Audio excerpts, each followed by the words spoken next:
Examine the staggering complexity of the U.S.-China economic relationship. That's a word that comes to mind. One small example, salmon caught in the American Pacific Northwest are often frozen, sent to China to be deboned by hand, and then refrozen and shipped back to U.S. grocery stores, sometimes just miles from where the fish were caught. The economic links between the U.S. and China are dizzyingly complicated. But there's another word that comes to mind. Naivety. Though there were some prescient principled dissenters, for the last 25 years, both parties largely made the same naive bet on China, that robust economic engagement would lead the Chinese Communist Party to political liberalization. But Beijing saw our quintessentially American optimism as an opportunity to exploit, and our treaties and international commitments as rules for thee, but not for me. So without objection, I will now enter a video into the record, and the clerk will play the video. Chinese Communist Party. Will it be the next great capitalist tiger or the world's last great communist dragon? The WTO agreement will move China in the right direction. It will advance the goals America has worked for in China for the past 3 decades. So without objection, I will now enter a video into the China, as a full member of the WTO, will now be a full partner in the global trading system. Will it be the next great capitalist tiger? What China wants most is a peaceful and tranquil international environment. Do not do unto others what you would not like others to do unto you. China for the past 3 decades. So without objection, I will now enter a video into China, as a full member of the WTO, will now be China's accession to the WTO is the result of China's opening up and reform, not only conducive to China itself, but also to all the members of the World Trade Organization. Is a peaceful and tranquil international environment. Do not do unto others what you would not like others to do unto you. China for the past 3 decades.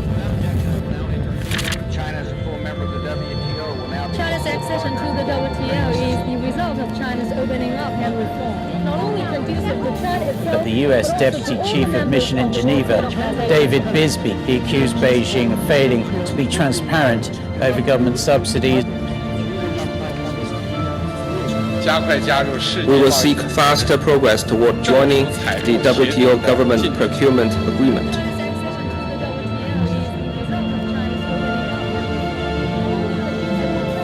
The U.S. Deputy Chief of Mission in Geneva, David Bisbee, he accused Beijing of failing to be transparent over government subsidies. Both governments would not engage in or knowingly support online theft of intellectual properties.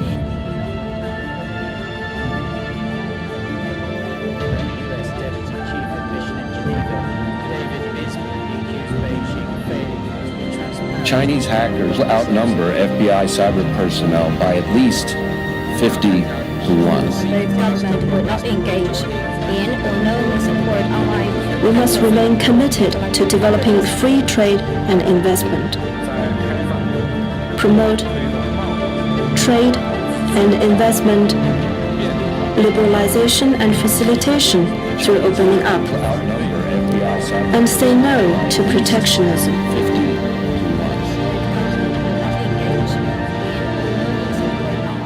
We must remain committed to developing free trade and investment. Promote. The CCP took advantage of our good faith, as well as our technology, our know-how, and our capital to grow strong. But once they felt ready, they began to decouple from us. They began to decouple from us because it was never about reciprocity. Well, now the era of wishful thinking is over. The CCP's economic warfare uses any and all available leverage to coerce us and our allies, and it's time that we defend ourselves in the free world. In so doing, it's important to remember a simple fact. There is no such thing as a truly private business in China. Businesses, like everything else, serve the Chinese Communist Party and its political goals. That's really no secret. Civ-Mil fusion, the national intelligence laws, the recently amended counter-espionage law are all clear evidence.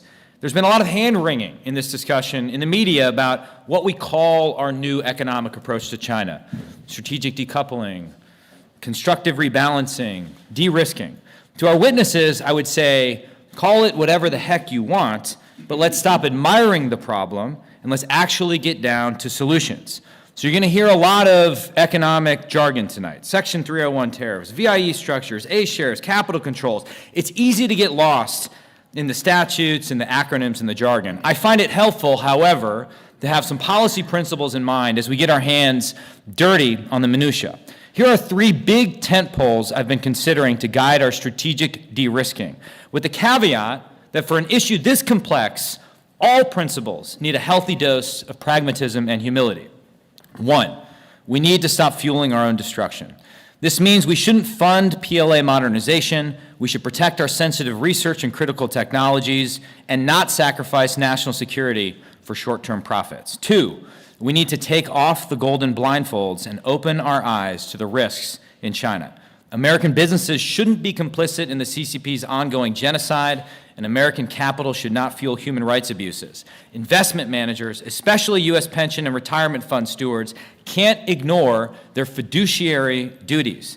Just in the past few months, the CCP has increasingly criminalized routine due diligence, making a mockery of the system of transparent disclosures that undergirds our capital markets and undermine the rule of law. 3, we need to reinforce our economic sovereignty. That means reshoring our most critical supply chains like pharmaceuticals and munition supplies. We also need a positive trade agenda that promotes collective resilience with our partners and allies and opens new markets for American companies. No one, at least I am not, is talking about a full decoupling from China. That's a straw man propagated by the pro-engagement media.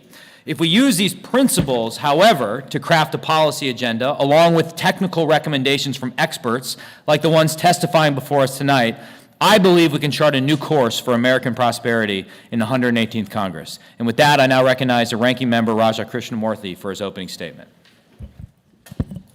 Thank you, Mr. Chairman. Thank you, witnesses, and thank you, fellow committee members, and thank you to the audience for your attention. Tonight, we're getting to the heart of the strategic competition with the CCP. This is the fundamental question. Who will be the economic and innovation leader for the remainder of the 21st century? Will it be America or the CCP? In 1978, when the PRC began to open the economy, America produced 4 times more steel than the PRC. Now, the PRC produces 12 times more steel than we do. In 1978, America produced 36 times more cars than the PRC. Now the PRC is the world's largest automaker, producing nearly 3 times more than America. In 1978, America was the world's leading economy with a GDP more than 12 times that of the PRC, which ranked 10th in the world. Today, we remain the world's biggest economy. The PRC is the 2nd biggest economy, and they're aiming to be number 1.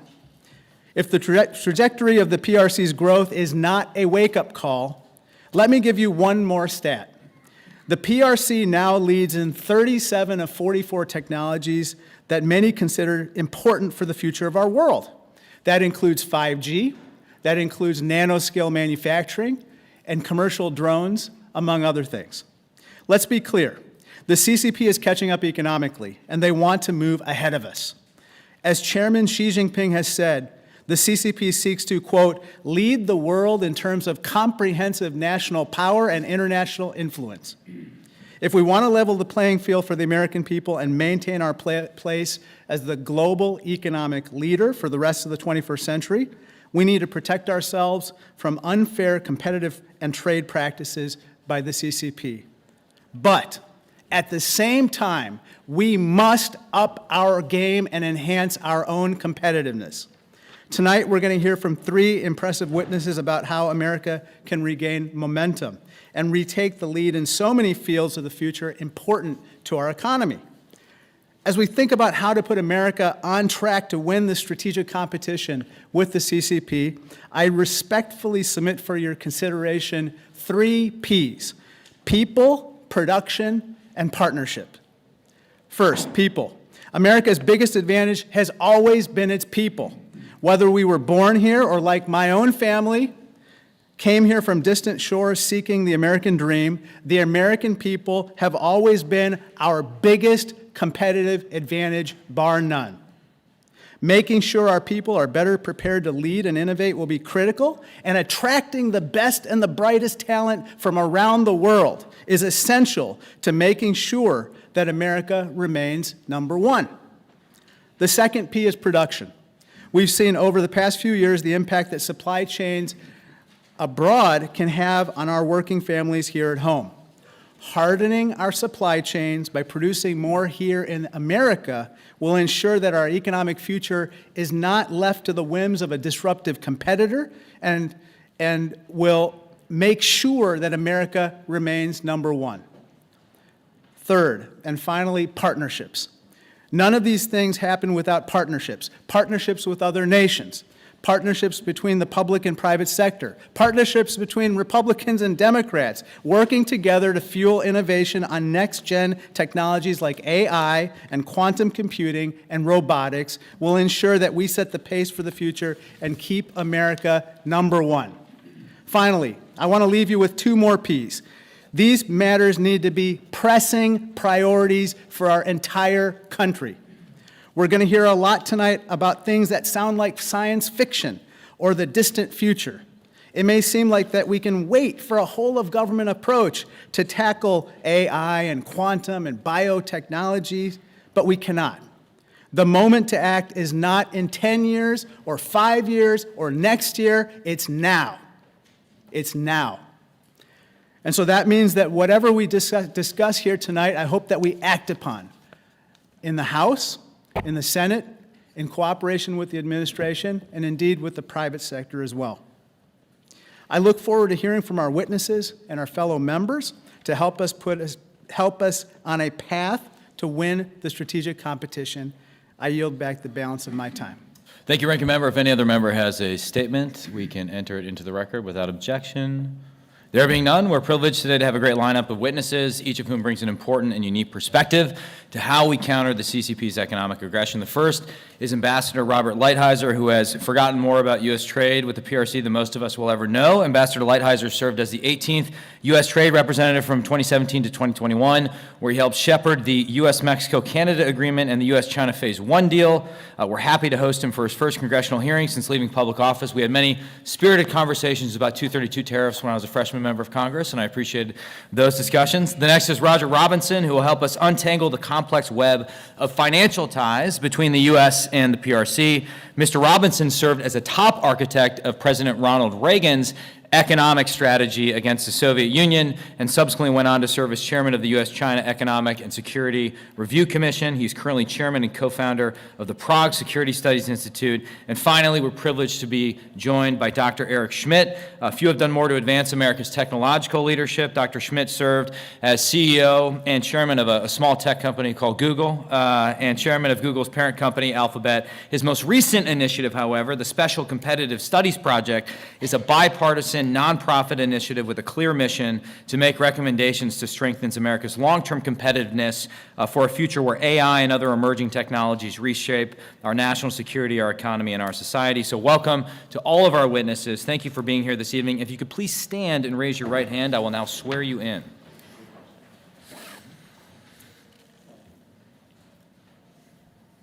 Do you swear or affirm under penalty of perjury that the testimony you're about to give is true and correct to the best of your knowledge, information, and beliefs, so help you God? You may be seated. Let the record show that the witnesses have answered in the affirmative. Ambassador Lighthizer, you may begin. Chairman Gallagher, Ranking Member Krishnamurthy, members of the committee, I would like to thank you for inviting me to testify here today. I would also like to thank the House leadership for establishing this important committee and all of you for serving on it. I believe that China is the most dangerous threat that we face as a nation. Indeed, it may be the most perilous adversary we have ever had. Its state actions are increasingly aggressive, militaristic, hostile, totalitarian, and targeted at us. China believes that it is destined to be the world's only superpower and that we are in the way. When assessing our economic relationship with China, it is important to put our analysis in the broader context. I will not repeat examples of military, diplomatic espionage, and other belligerent acts that demonstrate their intention to challenge America and to dominate global affairs. I will not repeat their own words about America and the Western system being in decline and their preparation for changes not seen in 100 years. I only ask that when you think about their economic activity, please remember that they are an openly hostile adversary. It is not an exaggeration to say that the Chinese Communist Party has been waging an economic war against the United States for decades. In this economic war, they use all the tools of classic mercantilists, plus many more. Their entire economic policy is designed to be an integral part of their overall strategy of global dominance. That policy produces huge trade surpluses and obtains technology by whatever means. China manipulates its currency, it uses massive industrial subsidies, and maintains a closed market, only allowing access when they determine it is in their interest. It uses, among other things, tariffs, a discriminatory regulatory regime, and rigged product safety standards to prevent fair competition. They force our companies to turn over technology to them, and when they don't do it, they steal it. They are the #1 source of industrial espionage in the world. They have banking and labor systems that limit domestic consumption and subsidize production and exports. They reduce their cost of manufacturing by taking advantage of very low environmental standards. They target U.S. businesses and are trying to monopolize the supply of critical minerals in the world. In short, if this is not economic war, what is? Also, please remember that these actions have directly contributed to the loss of millions of American jobs, the deterioration of communities in all of your states, and more importantly, the destruction of families across America, nothing less. Perhaps the worst part of this story is that they appear to be succeeding. While waging this economic war in the U.S., their GDP has gone from $1.2 trillion in 2000, when we granted them most favored nation treatment, to $17 trillion now, a 14-fold increase. And their technology sector has grown to the point that it challenges ours. Their success was largely done with our money. Let's consider how much of our treasure we have transferred to China every year. First, we give them about $330 billion in trade surpluses. Their technology theft probably nets another $300 billion a year. They make tens of billions of dollars every year, sending us fentanyl, mostly through Mexico. In trade deficits alone, we have transferred over $5 trillion in the last 22 years, and probably at least $3 trillion in lost technology. When one considers the compounding effect of these wealth transfers over so long a period, it is fair to say that much of the CCP economic miracle has been the result of taking advantage of America. I believe that it is far past time to engage. The United States should begin the process of a phased-in strategic decoupling of our economy from theirs. I do not espouse cutting off economic relations. That is unrealistic and probably counterproductive. Strategic decoupling would include several policy changes. First, we need to balance trade. We should raise tariffs on their products to a level that will ensure that we buy approximately as much from them as we sell to them. Balanced trade will reduce the effects of their unfair practices and stop the transfer of our wealth. Second, we need to take steps to disentangle our technology from theirs. We need to expand export controls and to stop the importation of technology where practical. We should develop new technologies on our own and with our allies. Third, we should limit their investment in our country, and we should only allow investment where there is a demonstrated benefit to the United States. Fourth, outbound U.S. investment to China should be severely restricted. This policy, I submit, is merely a softer version of exactly the policy that China has towards America. In a way, I'm just calling for reciprocity. Obviously, this is an aggressive recommendation, but I believe that honest people who look at all the facts in this relationship realize that the status quo cannot continue. This is not the time for half measures. This is the time to be bold, and Congress must write the rules to make this happen. Thank you. Thank you, sir. I should stipulate, if you hear the gentle, that's me in my Wisconsin nice way trying to enforce the 5-minute rule. I recognize, however, it is impossible to answer questions and summarize your testimony in 5 minutes, but I have a very early bedtime. I'm a very old 39-year-old, so the members will get mad if I don't try and keep some order. But so I don't mean to be rude, but I should have stipulated that at the beginning. Mr. Robinson. Mr. Chairman and members of the committee, I greatly appreciate the opportunity to appear before you today to describe what is arguably the largest strategic financial scandal in modern history. It consists of the multi-trillion-dollar underwriting by a democracy, our democracy, of an authoritarian regime, read China, bent on undermining our fundamental values and way of life, aided by some fiduciarily malfeasant Wall Street firms and certain conflicted U.S. government regulators at the top levels of the Treasury Department, the Securities and Exchange Commission, and the National Economic Council. For over 20 years, the U.S. has allowed a cavalcade of thousands of CCP-controlled Chinese publicly traded companies to enter the retirement and investment portfolios of average Americans with precious little, if any, diligence or screening concerning who these enterprises and their subsidiaries are, or the corporate human rights and national security abuses they may have perpetrated, including already U.S.-sanctioned Chinese companies. Moreover, none of these roughly 5,000 Chinese corporate securities traded in the U.S. capital markets are compliant with federal securities laws and generally lack adequate material risk disclosure, transparent financials, corporate governance, shareholder rights, the rule of law, and other standard requirements for their American and foreign corporate counterparts. Americans trust that our fund managers, pension system administrators, and other fiduciaries are protecting our risk-related interests, not just seeking returns. This is often not the case. Index providers like MSCI and FTSE Russell have products littered with risky, sanctioned, and other Chinese corporate bad actors. These include egregious human rights and national security offenders. The same is true regarding certain large American asset managers, which have included these bad actor companies in their exchange-traded funds and other passive investment products benchmarked against these indices. The list of Chinese corporate wrongdoers in state-level and other investment portfolios is long.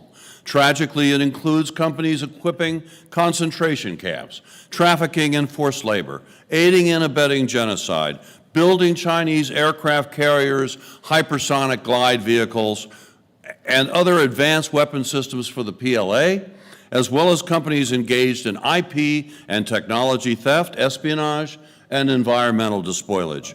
Just imagine the damage caused to American economic competitiveness by these trillions of U.S. investor dollars that have been funneled to the coffers of the CCP instead of remaining productively invested here.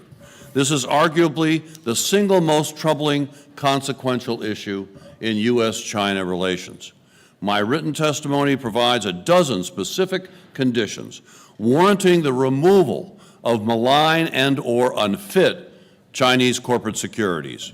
Those Chinese CCP-controlled companies that fail to meet these sensible criteria should be delisted and deregistered from our exchanges, including the over-the-counter market, in no more than 180 days, and Americans worldwide should be prohibited from holding their securities, including via ETFs, exchange-traded funds that is, mutual funds, and other passive investment products. There are well over 100 million Americans holding the stocks and bonds of U.S.-sanctioned and other Chinese corporate bad actors. Do we really believe that the American people would have wanted to be holding unwittingly the stocks and bonds of Soviet companies or those supporting Nazi Germany? Do we really believe that my former boss, Ronald Reagan, would have stood by and permitted the multi-trillion-dollar funding of those in the CCP that would destroy our democracy and everything we hold dear? As his NSC Senior Director of International Economic Affairs, I was in a position to know, and I can assure you that he would not for a moment. If Congress passes the necessary laws that I outline in my testimony, if we take a stand as individual Americans in defense of where our money is going and how it is being used by Wall Street firms and other fund managers who often cannot see beyond their quarterly quotas and bonuses, we can ultimately prevail in our epic struggle against this fascist dictatorship in a relatively short number of years. Remember always, money often kills in the hands of authoritarian police states.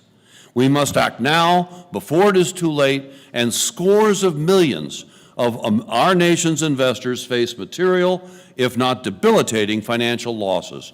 More likely when, not if, the first shots are fired in the Taiwan Strait. As soon as next year, it will be too late. We cannot wait another day to largely decouple financially.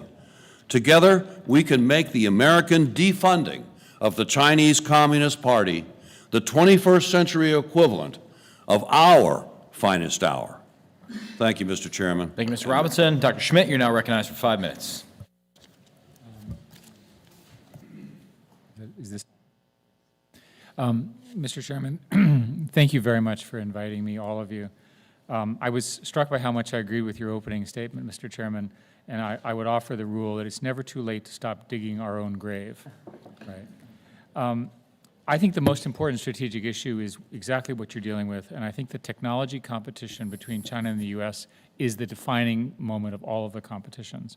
And of that, artificial intelligence, AI, which is now a lot of people are talking about, is very much at the center of this competition. In 2016, I was present when a computer beat the top Go player in the world. 280 million Chinese people were watching it on TV. As it became clear that the human was losing, they shut down the feed and shut off the coverage. That's how serious they took this threat. And perhaps as a result of this, or perhaps for others, we know that China is now dedicating enormous resources to outpace the U.S. in technologies, in particular AI. And we're not talking about it tonight, but basically quantum, cyber, AI, biology, computer science, and new energy are also on the list. And they're all strategic, and they're all under attack. And I have some suggestions for how we address that. I think we can win, but we need to act. AI is my current choice of discussion because it's a foundational technology. And making the scientists smarter, making the system smarter, has this pervasive platform improvement of capability and scaling that is profound. And that's why the fight for AI is so important.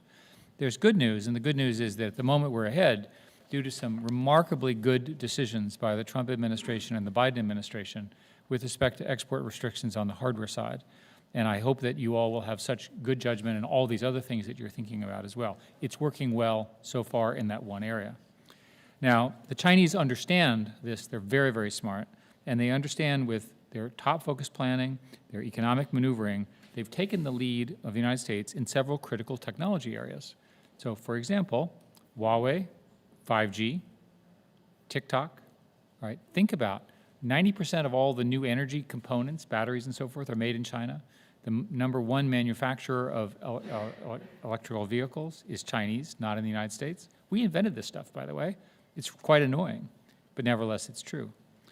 In May 2022, China revised its 14th fifth-year plan, an alarming first in the PRC history, to focus on the bioeconomy as well. So the other fields are also important. And the bioeconomy is a multi-trillion-dollar area of economic growth, which, again, America invented. I want us to continue to win that one.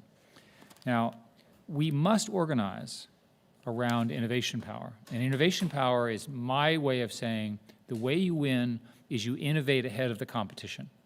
And America's great success, economic success over hundreds of years, has been the unique partnership between the government, the private sector, universities, and so forth, risk capital, smart people, taking global risks, and essentially dominating the world's technology platforms. This is crucial, and it's crucial that we continue it.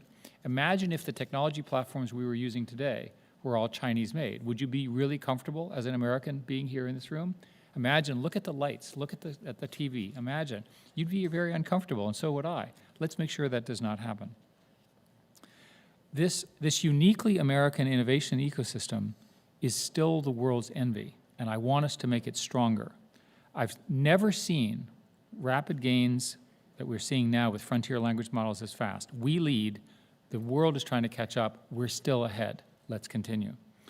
We have this ability to out-innovate our global rivals because of this unique American system that I'm so very proud to be part of, and I want us to make it stronger. We should act to do whatever we can to make the triumvirate, if you will, of those different components work. Where do we start? First, we have to invest in science and technology research, basic and applied, at the National Security Commission on AI, which you all appointed me the chairman of a while ago. We recommended that we increase the non-defense AI R&D funding to $32 billion annually by 2026. So far, it's still at $2 billion. That's a problem. Congress must pass technology-focused legislation each year because the race continues apace. CHIPS and USICA were quite successful, but you're going to have to do it again and again and again to make sure we have the necessary governmental support, private industry focus, and so forth to do this. We have to invest in our talent in all the obvious ways, and you know this. For example, we proposed a digital service academy to try to get more people in the civilian parts of our government. The military does a good job on the national security academies to do this. We have to fix the H-1B visa problem. In particular, let me tell you what we need. We need physics, math, chemistry, biology, computer science, PhDs, right? If I keep going, we need a stronger defense strategy in this area to use this technology. We have to develop these technologies with democratic values in mind, and we have to act to make sure that the AI tools that we produce reflect American values. And then finally, we have to work with our partners, as my fellow panelists have all emphasized. This, in my view, is the defining competition of our time. This is my opinion. For the rest of our lives, we're going to be dealing with this. I want us to win. Thank you. Thank you. And for those wanting to read more about the concept of innovation power, we have copies of your recent article on the subject in the back. I will now recognize myself for 5 minutes. Mr. Robinson, as you know, potential restrictions on outbound investment in China are a big topic. This Congress, we have colleagues, particularly on the Financial Services Committee, that are debating this topic. As far as I can tell, however, no one is really considering American investors capitalizing Chinese firms listed on U.S. exchanges or traded through ETFs and mutual funds as, quote, outbound investment. But it sounds very much like outbound investment to me. I'd be curious to get your sense of that and whether the same restrictions should be placed on these entities as the ones we're considering for direct active investment in critical technology sectors. I share your impression. It sounds like outbound investment to me as well. I mean, after all, this is the money. I mean, yes, the technology security remains foremost in our minds, and so much of what's being covered in the outbound investment portfolio is sensible and necessary. But it is ironic that here we have Chinese mainland companies, for the most part, you know, some 4,000 of them in our portfolios, attracting the funding of largely unwitting American investors to the tune of hundreds of billions, if not trillions of dollars over time, and bringing it back for the exact kind of competitive advantages that they're seeking to gain that have been discussed by my fellow panelists. So money is essential as a topic here or inclusion, I should better say, as outbound investment. It has a familiar ring to it. How is it that so few in the Congress and among our fellow Americans are aware of this capital markets saga and trillions of dollars moving from the investment portfolios of some 150 million Americans into the coffers of the Chinese Communist Party, as I mentioned. So this is an acute problem, and I believe that you're right that it capital markets dimension has to be included in outbound investment. Ambassador Lighthizer, in our hearing on the ongoing genocide in Xinjiang Autonomous Region, we had testimony to the effect of bad actors in corporate America exploiting the de minimis loophole in order to get around the intent of the Uyghur Forced Labor Prevention Act. In your testimony, you talk about de minimis being used as potentially a mechanism to get illegal drugs in the United States. How do you think Congress should confront this de minimis issue? So thank you, Mr. Chairman. First of all, I think everybody's got to kind of wrap their head around what kind of a mistake this was in 2015. Nobody dreamt this would ever happen. Now we have packages coming in, 2 million packages a day, almost all from China. We have no idea what's in them. We don't really know what the value is. There's no way to check any of it. Nobody ever dreamt of this. There's a recent study that's come out saying that the value of this could be as much as $190 billion a year, largely additional trade deficit with China. If you add that, that gets you up around $550 billion, half a trillion, 3% of their entire growth is really transferred to the United States. In my opinion, the Congress should completely get rid of the de minimis rule and go back to what it was meant to be, that is to say, $50 or $100. But I fear that even that won't work because all of these companies, there are billion-dollar companies that exist solely because of this loophole. Shein, Temu, these are companies that literally would not exist except for this one little silly loophole. And they're putting businesses, they're putting people out of work in stores, they're putting people out of work in manufacturing. So to me, if you can't repeal it entirely and go back to a really nominal amount, at least take it away for China, and then take it away for any other country that you can prove transshipped from Canada. And that would include, by the way, Mexico and Canada if they continue to do what they do. Because like Amazon will ship in things to Canada, then divide it into smaller groups and send it to the United States. There's another company, I have it in my testimony, that ships in stuff to Long Beach, puts it in a van and takes it into Mexico and then ships it out of Mexico. It never goes through U.S. Customs. We don't know whether it's drugs, whether it's counterfeit, but we know it's probably a couple of $100 billion. I am out of time. I have to abide by my own rules, unfortunately. I recognize the ranking member for 5 minutes. Thank you, Mr. Chair. I'd like to turn your attention to this chart. Since 1979, the PRC has experienced what the World Bank has called, quote, the fastest sustained expansion by a major economy in history. In this chart here, we see rapid growth of the PRC's economy. On the bottom, it's the red dots corresponding to gross domestic product by year. And on the top is the U.S. You can see that China's growth is rapid, but it has not converged yet. Dr. Schmidt, in order to progress, the CCP has invested heavily in post-secondary education and developing the world's largest technical workforce. In fact, in 2021, the most common post-secondary educational degree in the PRC is what's called a short-term vocational degree, with almost 82 million Chinese having them. The corresponding number in the U.S. is 19 million. So 82 million there, 19 million here. You would agree with me that an emphasis on technical and vocational education in the PRC has helped to propel its growth over time, right?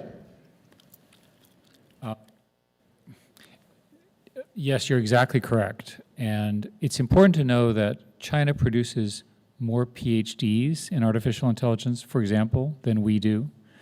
They're now producing more papers than we do.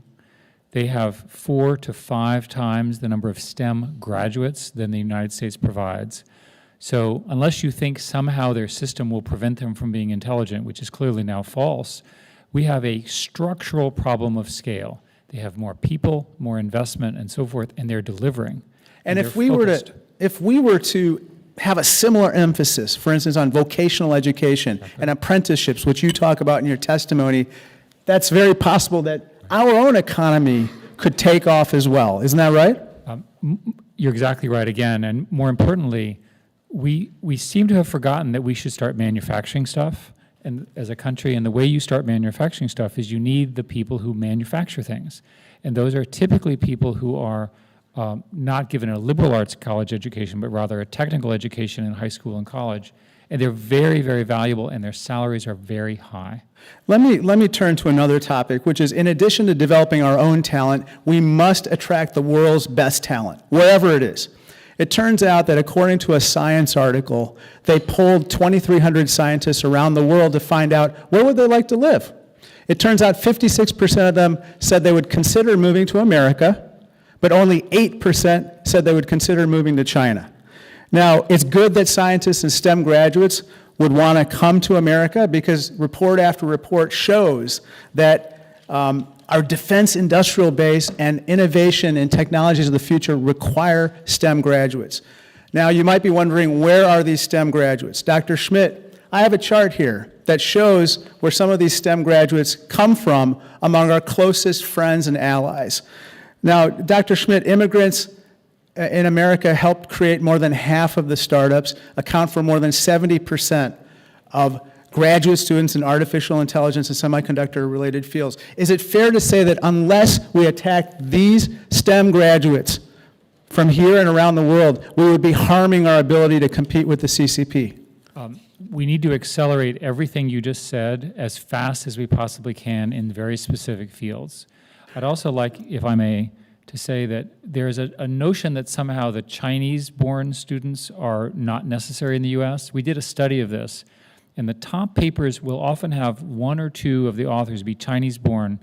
We need them in America, and we need to keep them in America. It makes no sense to educate them to the teeth and ship them back. And as an example, the way the lead in Chinese quantum occurred is we took such a person, educate them to the teeth, and ship them back. And now they're creating store now, decrypt later to decrypt all of our messages. See, that's crazy. That's absolutely crazy. There's an executive at a CCP party newspaper who said that U.S. efforts to lure global talent would, quote, pose a huge challenge for China. Sir, one congressional report stated the following, Dr. Schmidt, the U.S., quote, needs to continue to attract the best and brightest STEM talent from around the world. You'd agree with that, right? Yes, of course. It turns out that that was from the House GOP China Task Force. And I happen to agree with that point that the GOP made. And I hope that we, as a committee, follow up on this particular issue. Thank you, and I yield back. Mr. Whitman is recognized for 5 minutes. Well, thank you, Mr. Chairman. I'd like to thank our witnesses for joining us today. Thanks so much for your perspective. Ambassador Lighthizer, I'd like to start with you. You know, the Department of Treasury's Committee on Foreign Investments in the United States is charged with safeguarding our national security by screening all this inbound foreign investment into the United States to make sure that there's not those connections that will be harmful to the United States. Congress has long considered, what do we do to modernize CFIUS? What do we do to make sure we are addressing these modern challenges to what was supposed to be a committee that protected our technology and how those investments were taking place here? We know recently that the Treasury Department determined that CFIUS didn't have jurisdiction to review a PRC firm's transaction of land near an Air Force facility in North Dakota. Let me get your perspective. What CFIUS reforms do you think we could most rapidly put in place to accelerate our ability to review PRC state-directed investment in the United States? Secondly, do you think we have the tools necessary to do sufficient due diligence on second and third tier companies, on shell companies, and the effort by China to circumvent the controls in CFIUS that at best are lacking? And how concerned are you about the potential gaps that we see today in CFIUS jurisdiction related to new and emerging technologies? This was never intended to cover the rapid acceleration of what we see in areas like autonomy, artificial intelligence. So give us your perspective on those three areas. Well, thank you, Congressman, for that question. I sat on the committee. I was one of the members of the committee as the United States Trade Representative, and I can tell you that we dedicated a lot of our effort to that committee, and on more than one occasion, I was in disagreement with the Treasury Department on whether or not something should go forward. In my opinion, the standard ought to be, as I say, if it's from the PRC, not the world generally, but from the PRC, if you can't demonstrate that it helps the United States, it should not be permitted. It should not be limited to just national security issues. It ought to be economic issues as well. And the notion, even with the current standard, the notion that you can't stop buying farmland near an Air Force base or near the place where we develop our drones, which are so important to all you hard power people know far more about it than I do, is to me crazy. That is a national security issue. So I think every dime's worth of Chinese investment should be notified, and it should only be permitted if you can demonstrate that it's in the interest of the United States. Your point about shell corporations and all is a very good one. It's always going to be a problem. We're going to have to be vigilant, and we have to be able to unravel any deal that we later find out has any kind of a connection to the People's Republic of China. This strikes me really as the most obvious thing in the world. I can't imagine it being put before a vote of this House right now and have it not pass overwhelmingly with Democrats and Republicans. It's just not imaginable to me. And I just say one other thing. This notion of mitigation agreements is another huge mistake. So the notion is, we sit here, we don't think you should go forward with it, but we'll create a mitigation situation. And then we'll put some former colonel in an accounting firm, and they'll make sure that the data doesn't go to China. I just don't believe it works. I think it's a mistake. Thank you, Mr. Ambassador. Mr. Robinson, I appreciate your perspective on things. You came and spoke actually to a small group of us from the Armed Services Committee and from the Financial Services Committee about this exact subject, about U.S. investments going into these ETFs, these A-shares as you term them. And then you spoke, too, about investments in bonds that are essentially issued by the CCP. Can you give us a little broader perspective on that? Because we see a lot of funds today that have exceptional returns that are Asian bond market funds, but it seems like much of those bonds are actually issued by the CCP. Give us your perspective in that area of where investment from the United States is going to feed, as you say, the wolf that will eat us. First, I liked your CFIUS question very much. And think about a financial CFIUS, would you? Because there's never been any screening whatsoever as to the identities and activities of those Chinese companies coming to our capital markets. But getting on to your question, Chinese sovereign bonds. Well, as we know, bonds are discretionary cash. You know, you give somebody a maturity date and an interest rate, and they give you billions of dollars in return. These are issued directly by the Chinese Communist Party. They come to our market about 2 or 3 times a year. They go oftentimes for seeking $2 billion, but then they have the glamour of it being oversubscribed, as they say on Wall Street, by about 11 times. So they walk away with over $20 billion. You do this 3 times, you got $60 billion, and it's just to kind of keep the seat warm in the United States. They're led by our largest banks. You know the names very well. So it's not as though these are foreign entities that are bringing them to market. The problem is, again, it's discretionary cash. I call them anti-liberty bonds. Remember, it was our sovereign bonds that helped us win World War I and II. Sorry, the gentleman's time has expired. Ms. Castor. Well, thank you, Mr. Chairman. Thank you to our witnesses for being here. In 2021 and 2022, a Democratic-led Congress and President Biden took major steps to strengthen America's economy and our workers, to invest in domestic manufacturing, infrastructure, and cleaner, cheaper energy.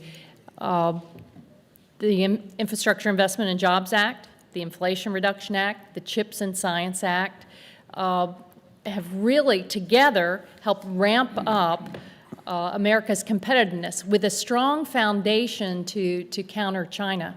In fact, it's been very heartening to see the factory opening announcements, the job creation. It's happening at pace, but we've got to do more. Dr. Schmidt, what do you identify in those those important laws, the strategic parts that are helping to boost our competitiveness, to counter China. What's working that we can build on, and then what are the gaps? You've identified some already. Well, there's again good news from the results that you quoted, in particular the construction of semiconductor fabs by Samsung and by TSMC in New Mexico and Arizona are incredibly strategic for our national security and is a great part of our narrative. If you look at the IRA, the incredible investment in sort of retooling the way climate energy systems work is very, very positive. What I would tell you is it's a race, and those are steps in the race, but we're not done. There's this notion that somehow we pass a law, we do the right thing, and we win. It's not how it works. It's a constant competition. I'm quite convinced that investing in the primary part of my testimony, which is around AI and AI leadership, where we're leading today, will continue that, because it's such a foundational technology for everything else. So the semiconductors, the fobs that are opening, a lot of the clean energy investments. Then you've identified gaps, talent, updating our broken immigration system, investing in basic science, right? But you've also laid out in your testimony a way for the Congress to rethink how we invest in R&D on an annual basis, just like we do in National Defense Authorization Act every year. And you're saying we need to now think about doing something on technology R&D every year? Yes, and what I would suggest is the nation needs a list, like the CCP's list. So they published their list of what was important, and I quoted it: AI, biology, biotech, energy, and a few other systems. And by the way, it included surveillance, which we're not going to do. We need to have an up-to-date list. It needs to be right in front of you all when you make these important decisions, and you need to make sure that you're overweighting to these strategic areas. If I could give you a taxonomy, there's plenty of trade with China that is important to the people, but not strategic. It doesn't determine a huge outcome. Whereas control over, for example, a semiconductor plant, a computer, a network, the way people communicate, has huge strategic implications on our democracy. We need to have that list, and we need to make sure that we're doing it in our values. Ambassador, what do you see as the strengths, the strategic parts of the package of laws now that we've enacted that are helping to boost our competitiveness? Well, I mean, not that anybody cared, but I certainly supported the CHIPS Act. I should say that we should be really, really careful when we're subsidizing anything, right? I mean, that really requires, the initial reaction should be, this is a bad idea, because it's so distortive of the market subsidies are. Having said that, in the kinds of areas that Dr. Schmidt is talking about, in my judgment, the Congress has to act, and we have to subsidize. And for sure, semiconductors is one. But if you want a pretty good idea what the field is, go look at the Made in China 2025. Exactly. Go down those 10 things, and there isn't one of them that you wouldn't say. You're so right. I get that a lot, by the way. Sorry. I interrupted you. All right. Thank you very much. I yield. Mr. Lukemeyer. Thank you, Mr. Chairman. Mr. Robinson, do you know the dollar amount roughly of American assets in China right now?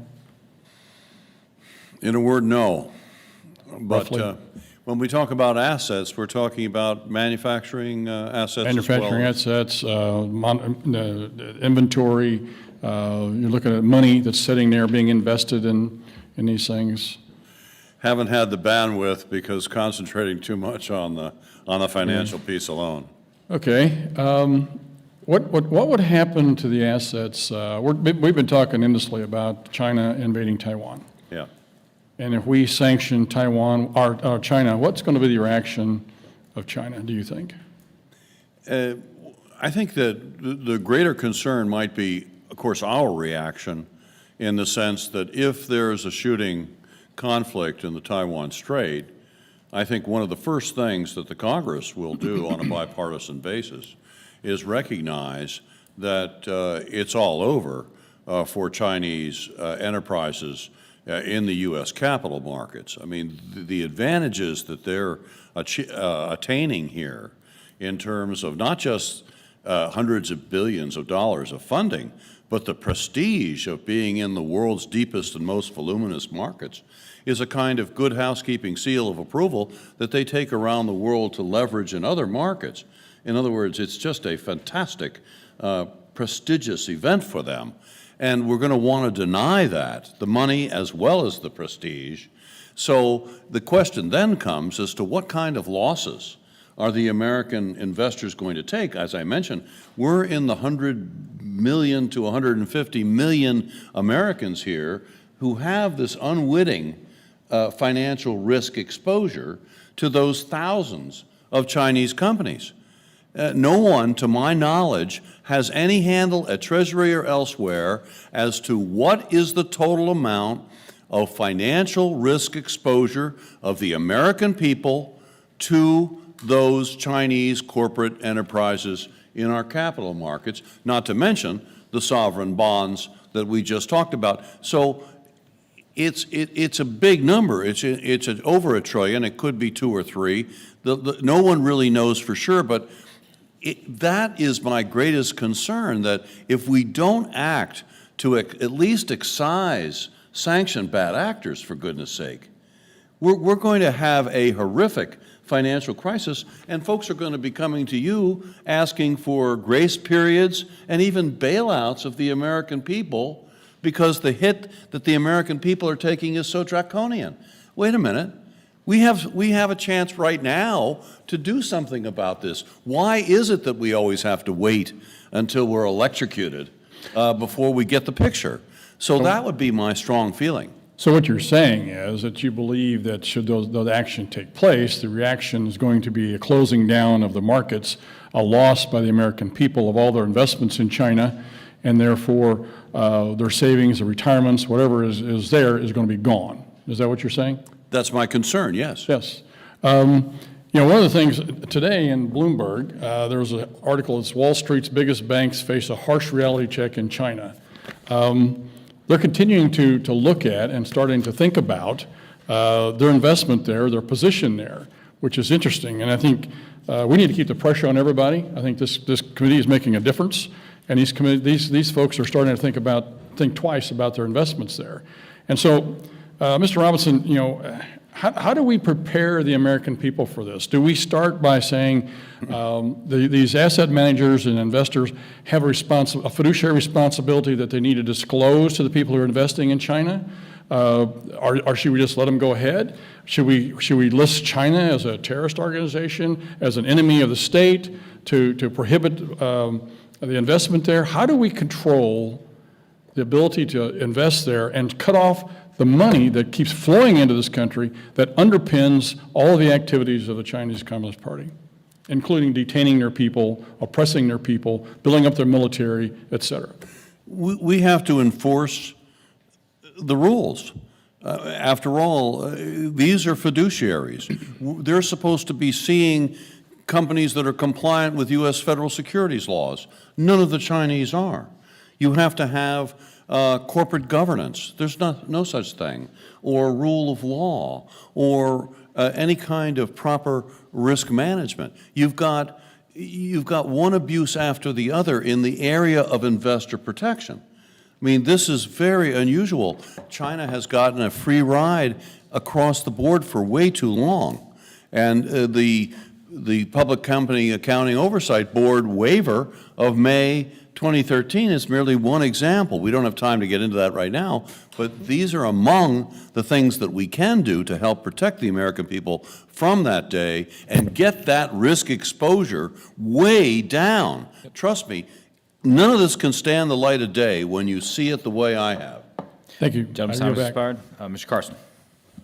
Thank you, Chairman, Ranking Member. Dr. Schmidt, in your written testimony, you advocate for adjustments to our immigration policies to ensure the U.S. is the top destination for foreign scientists, technicians, and innovators.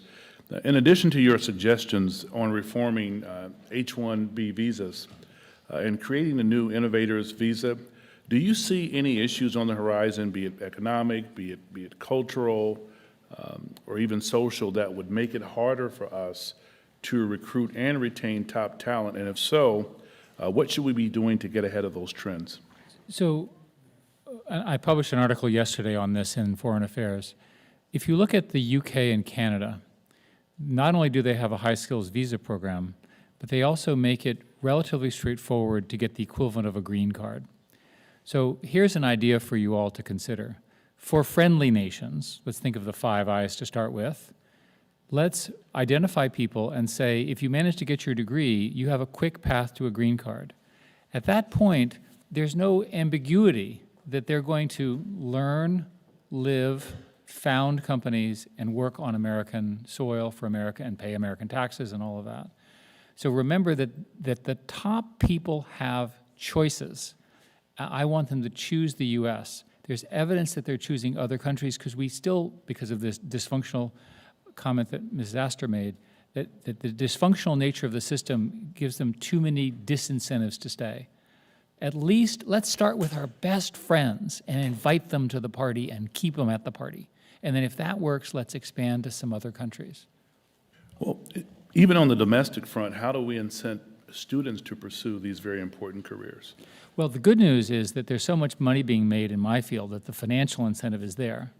I think what we really need to do is to get more money to the key universities that are doing the research that matters. You all, for example, have in front of you at some point in the legislative process a national research enterprise proposal around building computing hardware for universities that would be a public service for research and so forth. So there's a bunch of tactics, that's just one of many, that people have recommended that would make our universities even stronger in innovation. From my perspective, it's really easy to understand. It's a young person who has a crazy new idea. They work, deep in the lab. Most of them don't make it, but one or two, and boom, billions of dollars are created overnight. And lastly, Chairman, I represent a district with a very proud manufacturing tradition, and this is for everyone. The state of Indiana, we have more than 8,400 manufacturing companies with nearly 600,000 workers. How do we adapt this industry and these industries for the future, and what should we be focusing on specifically? Could I just add that the National Semiconductor Center is at Purdue. It's well worth visiting. We've got people in your state that can really transform the entire nation, and I'm sure for each of you, I can identify such an effort in each of the states that you represent. You have the people, we just need the focus. I yield back, Chairman. I'm sorry. Thank you, Mr. Chairman. I want to thank all of our guests for being here this evening. Honestly, you're making my head spin. There's so much stuff going on, so many things that we need to be concerned about. I had a bunch of questions prepared for you and had to throw them all out the window, which is, I guess, a good thing, but fascinating discussion, Mr. Chairman. I think we need more than 5 minutes per witness on some of these things, but just my, yeah. I want to start with you, Ambassador. The concept of foreign ownership of our agricultural land has been brought up. I guess one of the things I wanted to ask you about, what are some of the national security implications that you see there? Some of the things that we should be concerned with, whether near military installations or not. It could be just national security issues around our food supply. But also there's other implications that we haven't put a lot of thought into either. Perhaps issues surrounding our water supplies and other natural resource issues as well. So I wanted you to expound on that if you could. Well, I thank you for that question, Congressman. So, yeah, first of all, I completely agree with you. There are a lot of things that are national security, but food supply certainly is one of them. And I am troubled by certainly Chinese ownership of farmland. I think that's literally a no-brainer, obviously near a military base, but I don't know why we permit it anywhere. Do you think you can go to China and buy farmland? Right? I mean, there's just not a chance in the world. I'm also troubled by the downstream, the food production ownership by China. I don't know what the percent is, but it's I'm sure you know, because this is your field, it's a very high percentage meat processing is owned by the Chinese. I mean, this is very, very dangerous. Among other things, they get data out of all this, right? All of this stuff creates data. Who's got what? What's going where? What are they going to do? All that feeds into their AI. We are very vulnerable in this area, and I have no idea how we got to this stage. But the notion that hundreds of thousands of acres could be owned by Communist China is, to me, unimaginable. And remember, none of these investments come here for economic reasons. I mean, every one of them is approved by the state, right? These aren't some guy who's in the food business who says, I'm going to go buy a little farm in wherever. No, this is the state saying you can spend this money on this way because we view it as in our interest. So I've read what you've said. I saw what you said in the last hearing, and I'm in complete agreement, both with respect to land, but also with respect to processing of food. The whole food stream, it's very troubling to me that we would let that get out of our hands. I'd love to talk to you more about that, and maybe we'll have a chance to do that in a second round. Mr. Robinson, I guess we can assume that much of the capital going from this country to China is going into all kinds of things, AI included, I'm guessing, all kinds of investments there. We went through a tabletop exercise recently. What would happen to all of that U.S. capital in the event that Beijing makes a move on Taiwan?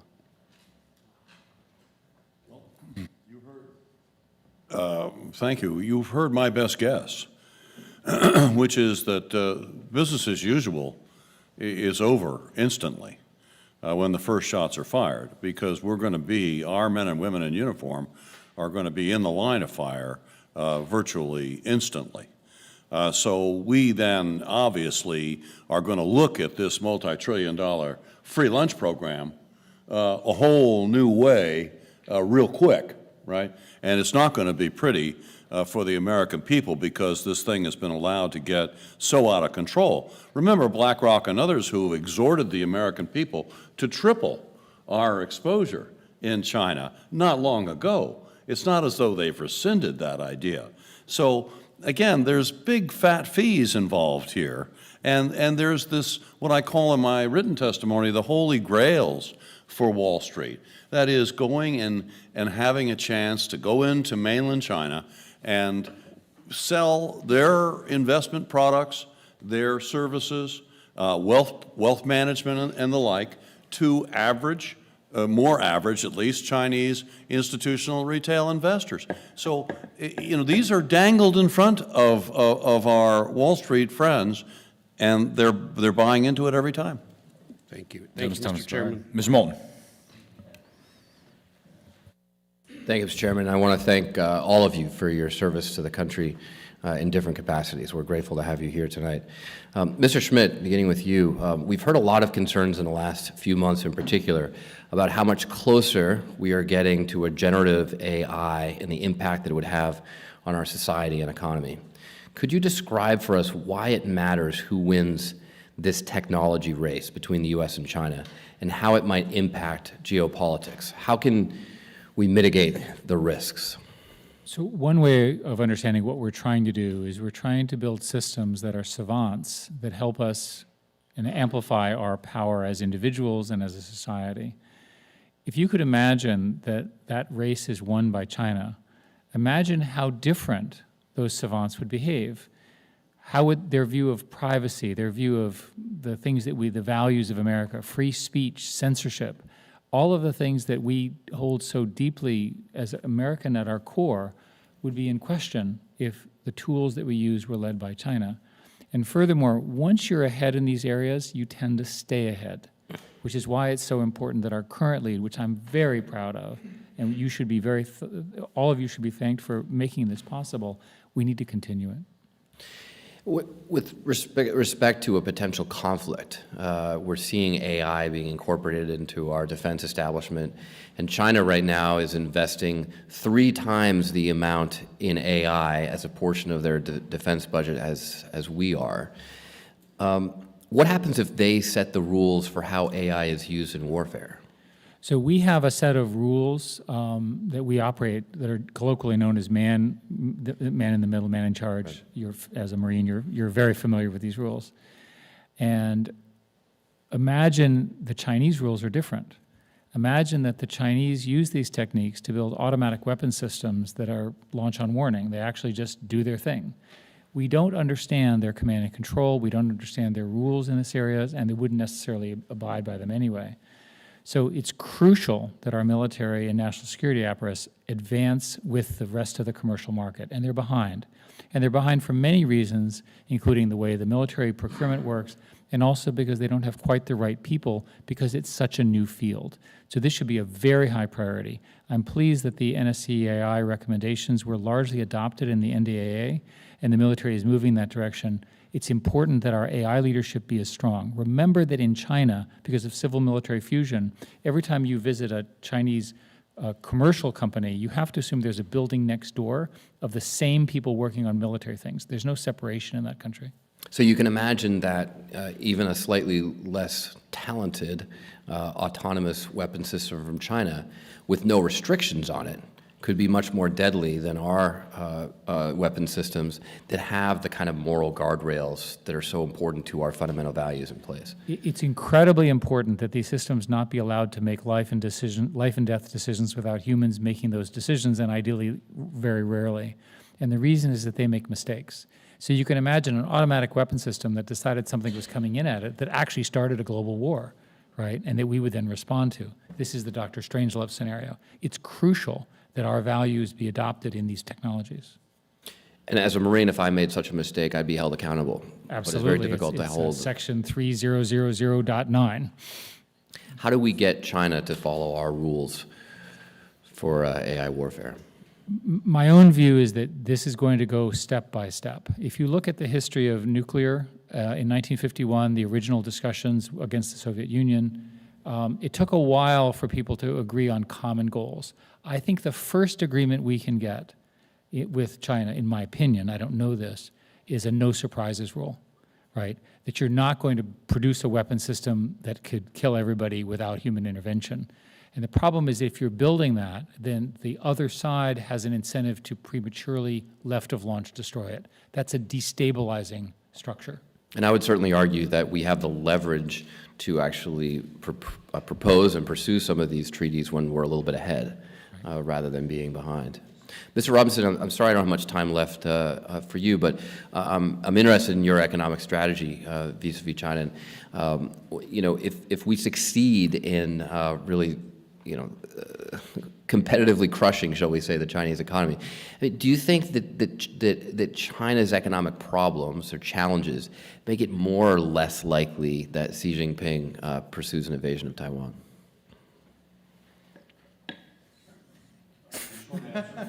I'm not targeting you, Mr. Robinson. It's just the wheel keeps landing. The good news for me is you have time for a short answer. Left of question. Yeah, I'm sorry. I get it. I'll just say very quickly, the short answer is that if I'm right that China is in the midst of slow motion economic and financial implosion now due to an inadequate growth rate, and not to mention real estate debt and all the things we could talk about. But there is a sinking going on, and they're adrift.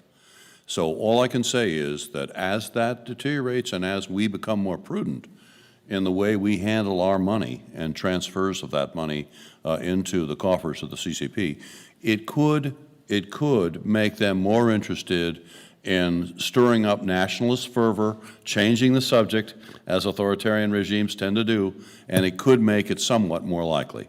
Thank you very much, Mr. Chairman. Thank you for your indulgence. Gentleman's time expired. Mr. Molinar.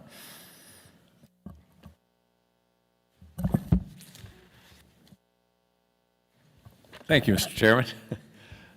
Thank you very much to all of you. This has been a fascinating discussion. I wanted to start with Ambassador Lighthizer, following up on Representative Whitman's discussion of CFIUS and what can be done to improve it.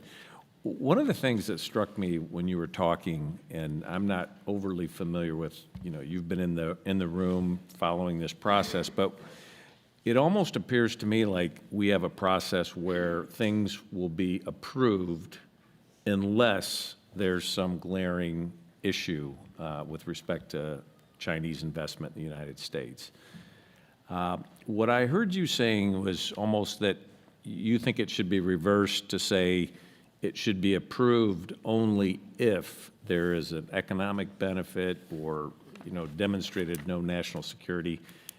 Am I right in understanding what you said on that? So that is my position, yes, Congressman. And I believe there is kind of a tendency just to go ahead and assume it's going to be approved. And there is like an industry in Washington that does this. And they make a lot of money, and a lot of them are lawyers and accountants, and there's this overwhelm. And if you're the government guy doing this today, well, tomorrow you're going to be probably working for me anyway. And so I think there is this impetus, and it's very troubling with respect to the PRC. Okay, thank you. And then can you comment on mitigation agreements with respect to Treasury and allowing CFIUS deals to go through with mitigation agreements? So I was never in favor of mitigation agreements. Whenever speaking for my agency on that committee, whenever we thought it was a bad idea, we wanted it to be stopped. And once again, this sort of industry has this tendency of wanting to put mitigation agreements. And I literally said to one of the people there at one point, well, how many of these do we have? When's the last time we did a review of them? So, and I finally got a study. I mean, it was like 6 months. I got a study, and there's hundreds of them. And they're like a Treasury guy and a Defense Department guy, or, it's like this, and then there's an accounting firm involved and a retired Army officer or something. And the notion is that they can keep the owners of the company, who are otherwise running the company, from getting access to various things. And I'm sure in some cases, in fairness, they can. But I was never convinced that they could do it in all cases. So to me, mitigation agreements really didn't make much sense. There may be a circumstance where I would say I'm wrong, but for the most part, I thought it was a mistake. And I think it is the presumption is that we're going to approve and we'll take care of the problem with a mitigation agreement. And then you've commented a lot on kind of the Washington, D.C. process. You also mentioned that the entire Chinese economy is integrated with and serves to strengthen the Chinese military. And I'm wondering how you would evaluate U.S.-based subsidiaries of Chinese companies, because we have a situation where states are offering incentives to bring in, partners that, are partially owned by subsidiaries of Chinese-based companies. So in my judgment, and this is a matter of judgment, in my judgment, every single one of them is integrated into the overall strategy of China becoming the dominant power in the world, every single one of them. That isn't to say everything they do is for that reason, but whenever called upon, they do it. And remember, almost all of these companies have Chinese Communist Party cells within the company. Their management is checked every day by every day or every few days, checked to see all of their decisions. They're reporting back to the state through their own Communist Party cell people. That's why I try to make this point. There are no private companies. I make this as clearly as I can. It's a mistake. They use that term, and we think of it in our way. There are no private companies. Thank you.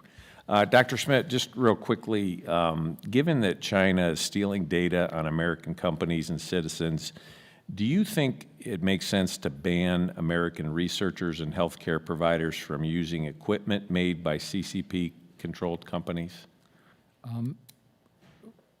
I would probably not put a broad ban. I might put a national security ban around very, very specific things. I think any such ban that you might consider should be extremely targeted. The principle I would offer is a small piece of land with a really big fence around it. Try to figure out what that land is. I think that may help. Thank you. Gentleman's time has expired. Ms. Kim. Thank you, Mr. Chair. Ambassador Lighthizer, I'd like to start with you. I wanted to kind of just drill down on this question, since you made it so central to your testimony about strategic decoupling. I wanted to just kind of make sure I'm going to understand this correct. You're recommending some broad efforts, raising tariffs to level the balance across our entire bilateral trade. You're also talking about efforts that we can do in a range of different sectors, auto parts, pharmaceuticals, some of the national security that we talked about, but also agriculture, manufacturing. Am I understanding that correct? I just want to make sure I'm kind of capturing this correctly. Yes. So I guess I wanted to just kind of, because I really think that this gets to the heart of what this committee can try to do, and I think gets to the heart of what the chairman was saying in his opening. Dr. Schmidt, I've read some of your material and I was listening to your testimony. It sounds like you might have a different vision of this. Am I correct in kind of understanding this, that your thought about this kind of action that we should take, it's not necessarily that sort of broad across our entire economy, but instead something more targeted? Am I getting that correct here? That is correct, and I want to defer to the other panel experts who understand their areas much better than I do. In the areas that I work in, it's crucial that we win in a bunch of global battles around platforms. That's innovation leadership. And the list, I'll just read the list: AI, chips, 5G, biotech, quantum, energy storage, and basically smart manufacturing, right? If we lose those things, then we lose the global platform. And if we lose the global platform, all of the economics don't work, because America is a huge exporter. We're a huge control point on all of these technologies.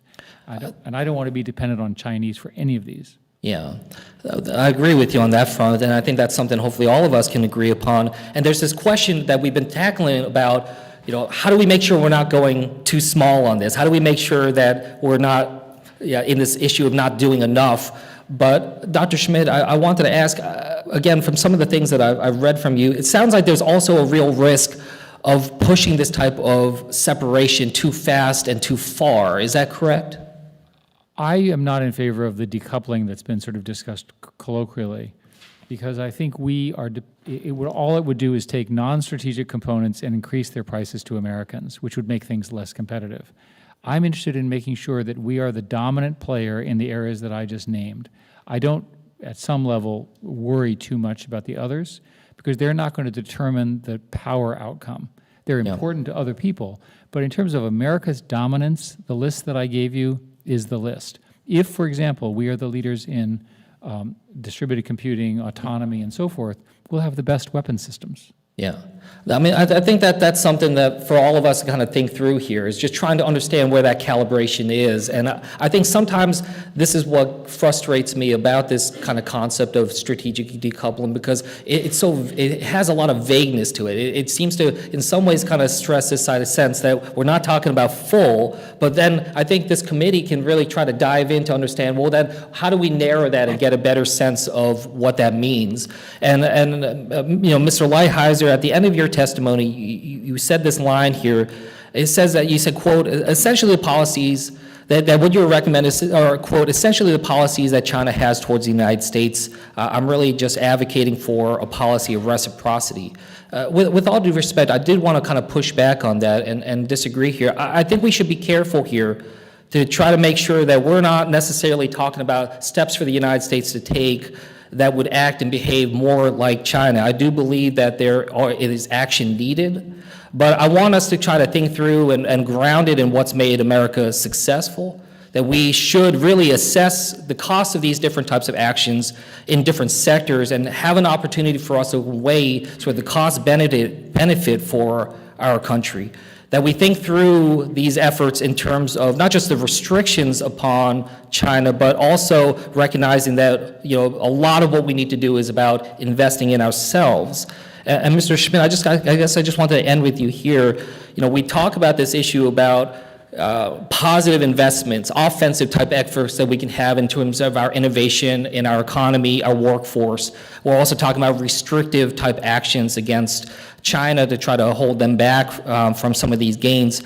I know we're going to try to do both, but in your mind, as we're trying to, in this committee, triage this and prioritize, which one would you say is the one that is more fundamentally important and primary to our ability to compete? Well, I always take the position that if you invest and you innovate ahead of everybody else, you're always winning. So I start from that as a premise. I do think that Chinese, as the other panelists have discussed, are critically dependent upon some things in the West, and making it harder for them to obtain them will make the vision that President Xi identified, Made in China 2025, that much harder. That's a strategic benefit to the United States. It's a very reasonable strategy. So far, the restrictions that have been put in place have been quite successful and well targeted. We should continue that as our policy. Great. Thank you so much. I yield back. Time expired. Mr. Hood. Thank you, Mr. Chairman. I want to thank our witnesses for your valuable testimony here tonight. Ambassador Lighthizer, under your leadership at USTR, you put a priority on prioritizing U.S. economic security by challenging really unfair and discriminatory barriers in trade and help set protections for U.S. businesses, workers, and our economy. So far under the Biden administration, they've largely left in place the status quo of tariffs and other trade policies that were present at the end of the Trump administration. To some extent, this speaks to the bipartisan support you earned for many of your trade policies you helped develop when you were here. However, myself and many others are concerned that stagnant and cautious trade policies are inadequate currently to defensively counter China's economic manipulation on the global stage, or to offensively counter China by working proactively with partners and allies around the world to advance our interests. Can you comment or give us an opinion? Do you agree with the Biden administration's current stagnant approach to trade enforcement with China? And what would you recommend in terms of utilizing additional trade enforcement tools like the mechanism used in Phase 1? Well, thank you, Congressman. First of all, yeah, I appreciate the comment. And with respect to the tariffs that we put in place, I think it's a compliment to the Biden administration that they have kept them in place. And like every administration, there are good people who understand this issue, and there are some who don't understand it, and they have the same mix that all the other administrations do. So there's kind of like two questions. One, I think, what else would I do? And then two, how would I work with allies, all right?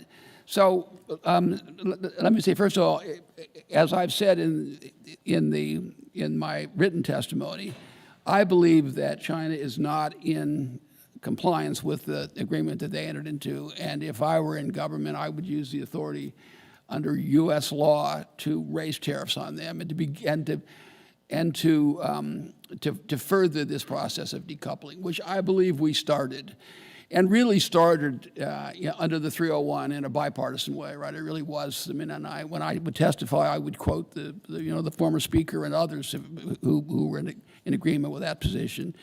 So if I were in the government, I would now raise those tariffs. I'd have tariffs across the board. I would take the next step in decoupling. That's what I would do. At least, I mean, I should say that's what I would recommend. Obviously, the president would make the decision. In terms of working with allies, clearly, we need to have a positive agenda. I am not one, however, that believes we need additional FTAs or that we should be doing anything to help our allies like us more by giving more U.S. jobs away, right? So, I mean, and at some point we ought to have that discussion. That is, in fact, my view. I think there is a positive agenda you can have. There's a lot of things that you can talk about in the technology area that we ought to be doing. Some of them, by the way, this administration is talking about. I mean, personally, for example, I would want to see people come together and have some kind of a carbon border adjustment, right? Not a carbon tax, I'm not for that, but a carbon border adjustment. There's things in trade law enforcement, there's things in customs facilitation, there's a lot of things you can do with allies to kind of create kind of a brand that I think is helpful. And Ambassador Lighthizer, is it your current position, I read your testimony, that there should be no outbound investment at all to China? So, in the first place, I would defer to Roger on these things and to Dr. Schmidt on the technology stuff, because those are their areas and they're better by far than I am in understanding them. In my judgment, with all due respect, I think reciprocity is a good policy, by the way, across the board with everyone all the time. But in my judgment, there is no justification. But if someone could have one, I would say put severe restrictions on. That's why I was kind of vague about that. I think that the direction should be to limit it substantially.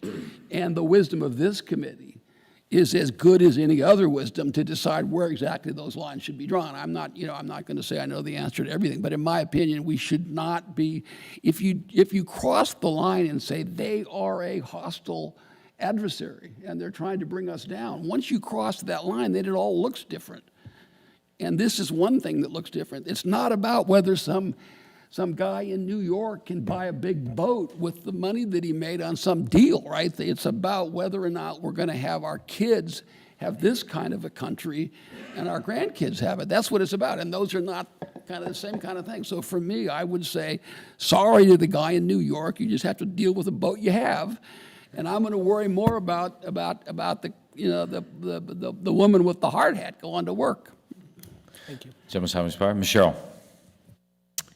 Thank you. The long-term anti-competitive actions of China, including forced IP transfers, dumping, illegal subsidies, corporate espionage, and currency manipulation, as well as the truly abhorrent actions of the Chinese Communist Party that they have taken in their genocide against the Uyghur people, combined with the really capricious zero-COVID policies instituted by Xi and his stated goal of near total self-sufficiency in the manufacturing and production of goods and services and the Made in China 2025 policies, it's really made the work of this committee to ensure the American economic competitiveness in the global economy incredibly timely. So our country is already seeing record gains as we've moved to invest in high-end chips manufacturing, capabilities through the Chips and Science Act, as well as cutting-edge electric vehicle and battery production through the Inflation Reduction Act. And as a result of this legislation, businesses have announced private investments of $210 billion in semiconductor manufacturing and $88 billion in electric vehicle and battery production over just the past 2.5 years. So, Ambassador Lighthizer, we're really seeing a renaissance of American manufacturing, but combating China's economic coercion and winning the global competition and being at the forefront of the technological frontier will really require a unified economic and diplomatic strategy across the entire federal government in close coordination with our allies in the Indo-Pacific and in Europe. And we've already seen China take the lead in expanding its economic influence worldwide through the Belt and Road Initiative, and in the Pacific region through its ratification of the Regional Comprehensive Economic Partnership. So, as sort of a strong example of the critical need for multilateral economic engagement with our allies to counter China, the Biden administration earlier this year negotiated a deal with Japan and the Netherlands to join our export controls against China's semiconductor industry. This effort has been critical in degrading China's advanced semiconductor manufacturing and R&D sectors by depriving them of the modern tech and inputs needed to grow and expand. However, without the joint effort of our allies, our unilateral export controls could really be evaded and sometimes rendered toothless. So I think we've heard here today, and I think we've seen this from the administration as well, in the previous administration, this desire to reshore a lot of American manufacturing and support American business. But we also do need our allies in this fight to, I think, present the strongest possible counter to Chinese incursions across the world. How do you balance that? You were talking a little bit about it, and it almost sounded as if you said, we've got to do what we've got to do, and then we've got to brand what we're doing to bring our allies along with us. And I think that's probably what Jake Sherman has said a little bit of, but is there more we could do with our allies, not free trade agreements, but some steps that we could take to sort of help bring them along with us? So that's a great question and a fundamental question, and thank you. First of all, let me just say that when you talk about this manufacturing coming back and these things being done, all of which of course are true, keep in mind that a lot of this started because of the tariffs we put in place. So we put 25% tariffs on all this stuff. And I'm sure Dr. Schmidt knows far more about the effects than I do, but the effects were on initially all the technology, and then it sort of bred beyond that. So in addition to the industrial policy that you're espousing, these tariffs, and I would suggest higher tariffs across the board are also a contributor. So if you look at why does Apple go to India for their phones, there's a whole sense that, well, this is an unstable relationship between the United States and China, and the tariffs are one of the classic ones. Now, the next thing, I just want to make that point. I'm sorry for hijacking your minute, but I'll talk quickly. So do I think we should work with allies? Yeah, for sure. Do I think we should give up access to the U.S. market in order to get them to do it? No. Do I think we should not act unilaterally because the allies won't agree? No. I think you act unilaterally and then you try to bring them along if you can. This is too important. And I'm also very clear-eyed about the allies, and we can talk maybe in the next round about various groups of them. The Europeans don't see themselves as marching behind the American flag against China. They see themselves as a third pole. And they're trying to game both of us. Now, are they on our side fundamentally in the sense that that we're democracies and the like? Yeah, but I think sometimes we get the idea that they're more on board with us. And recently, you've seen President Macron's comments and the Germans' comments, so you get a sort of a sense that they don't necessarily see themselves as following our lead. But I'm sorry. Gentleman's time has expired. Dr. Dunn. Thank you, Mr. Chairman. Let me add my thanks to the prior members of the committees for this panel, these witnesses. I can't remember when we've had a more interesting discussion in Washington, and as my colleague, Mr. Newhouse, suggested, it's a little disturbing as well. Ambassador Lighthizer, your opening statement provided some key insights and recommendations that will come before this committee. I strongly agree with your sense for a need for trade regime that helps our country, our workers, and strives for technological independence and regulates both incoming and outgoing investments for us to our benefit. This is essential to national security and economic prosperity. And as our trade deficit continues to grow, global threats continue to emerge, we must not continue transferring wealth to an adversary. I thought you did a great job outlining that in your testimony. I enjoyed your points on the congressional reform of the de minimis tariff thresholds, making it harder for CCP to elude our customs.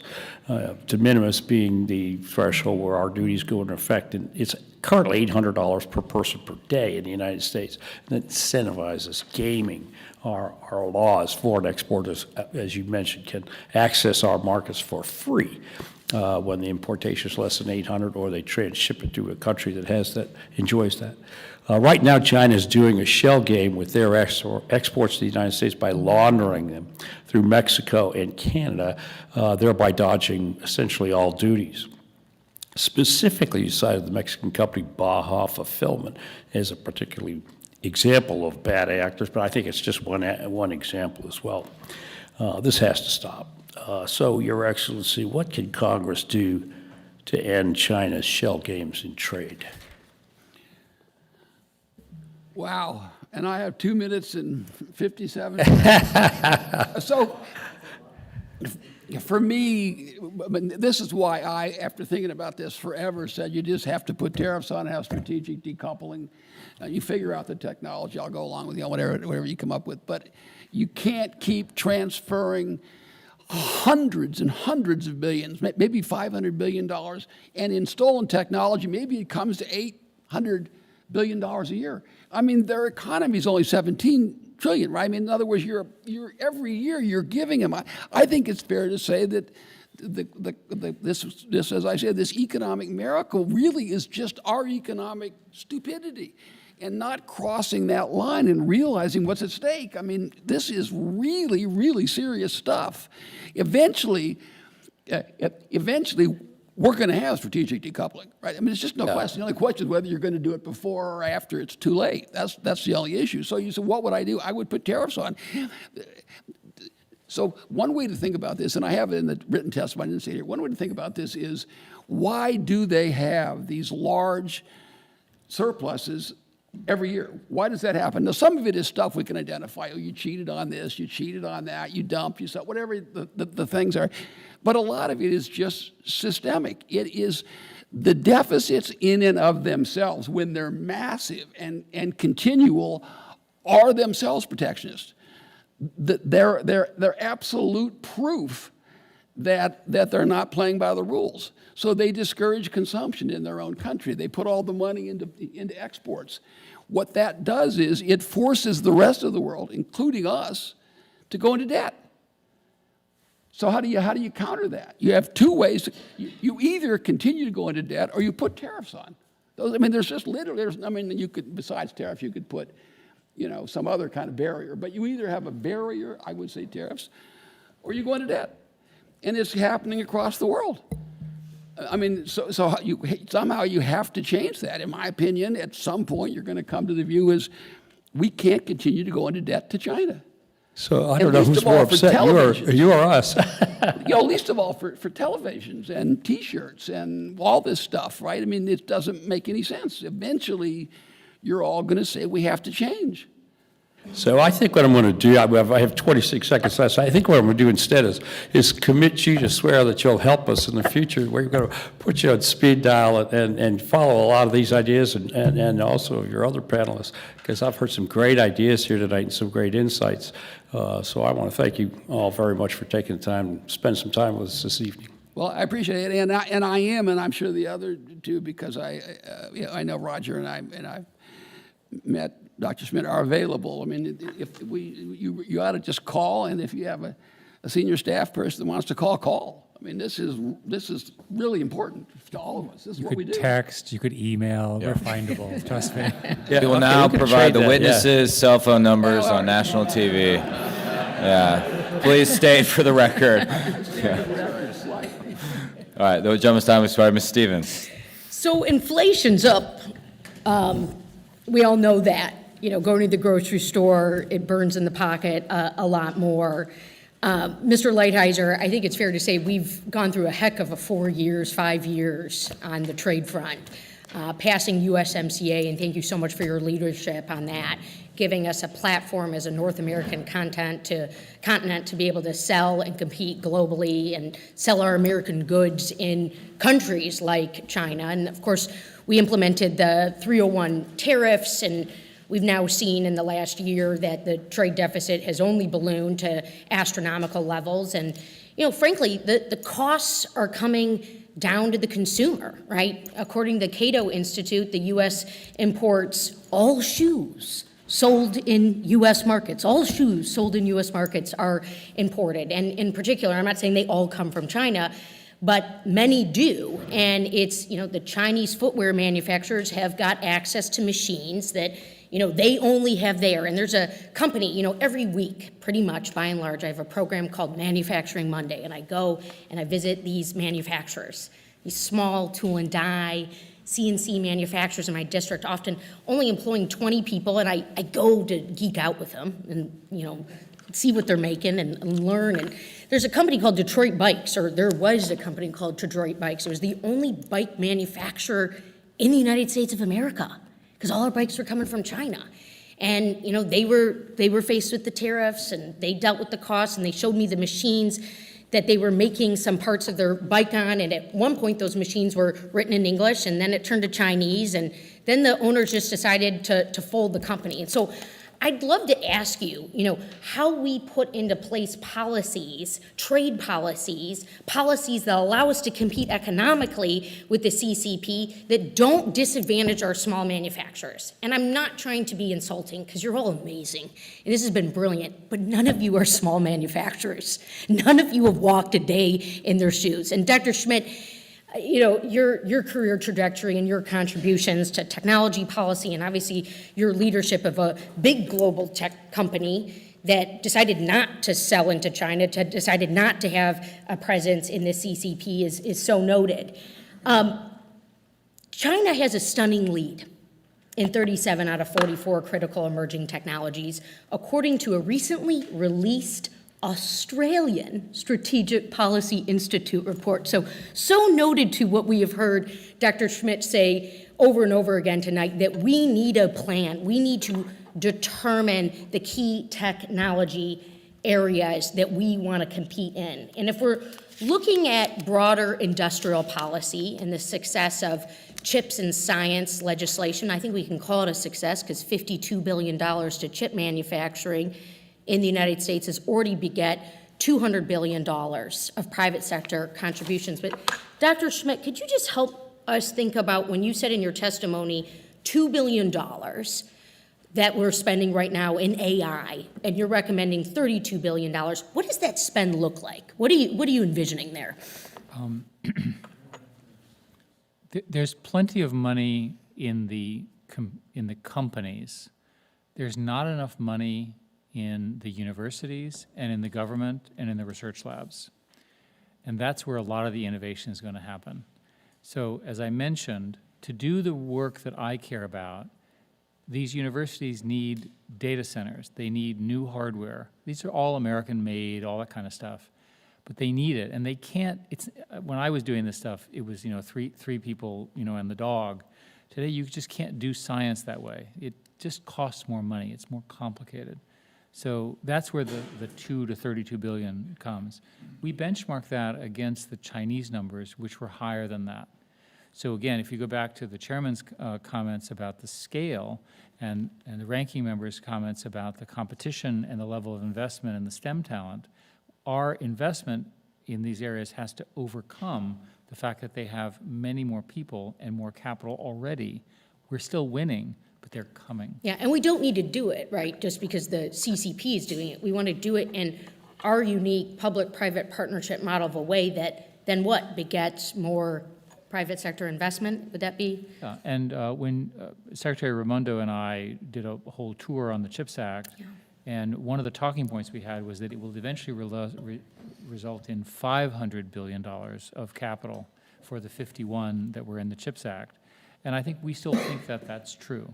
We think that when you build these systems, if you do it right, which the CHIPS Act did right, so thank you guys for passing it, you get such leverage from the private sector. The genius of America, we haven't spoken about this enough, is that our deep capital markets, which these guys are much more experts, are real competitive advantages for our country, right? You can raise the capital. You can't do it in most of the other democratic countries. We love that. Thank you. And with that, Mr. Chair, I yield back. Appreciate you, Dr. Schmidt.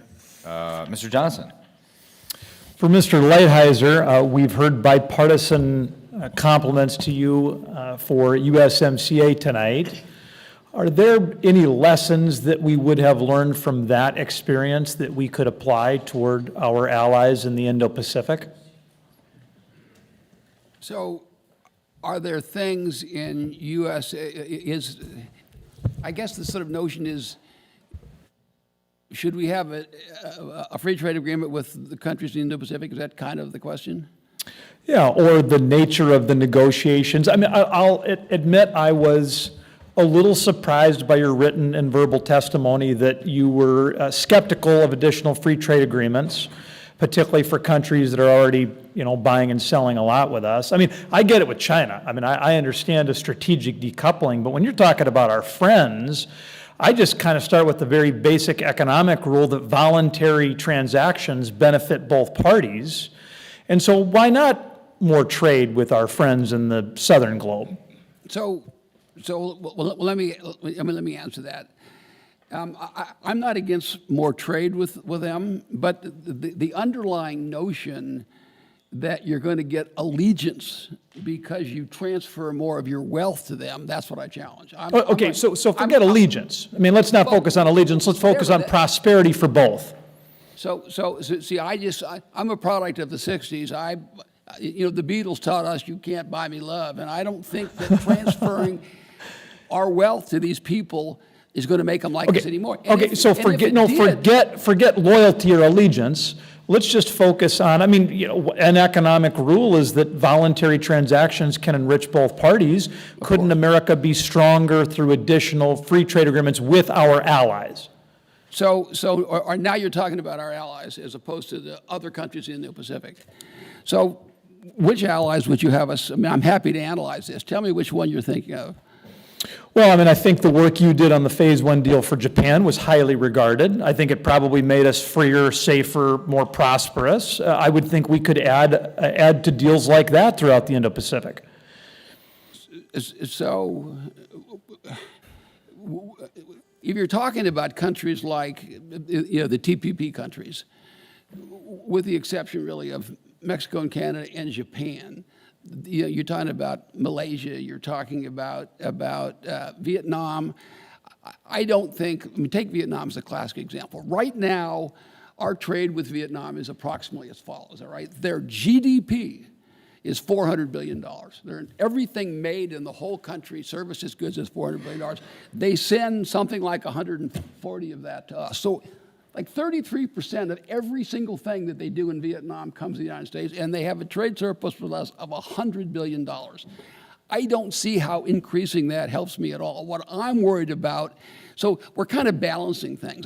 Number one, I think if you can buy love and respect, then we would have it with them right now. But they're making their decision about China for reasons unrelated to trade, right? They're making it because they got an 800-mile border and they've got this long Okay, let's drill down to... I'm not against trade with anyone. I don't want to give up additional access here and cost jobs in your home. Okay, but let's focus specifically on, let's just do soybeans, because obviously that's important to South Dakota. About 60% of our soybeans are exported. And listen, soybeans are a big deal for American export, as you know better than I do, sir. Nothing bigger It's than half of American ag exports. And in any given year, we're as likely as not to run an ag trade surplus.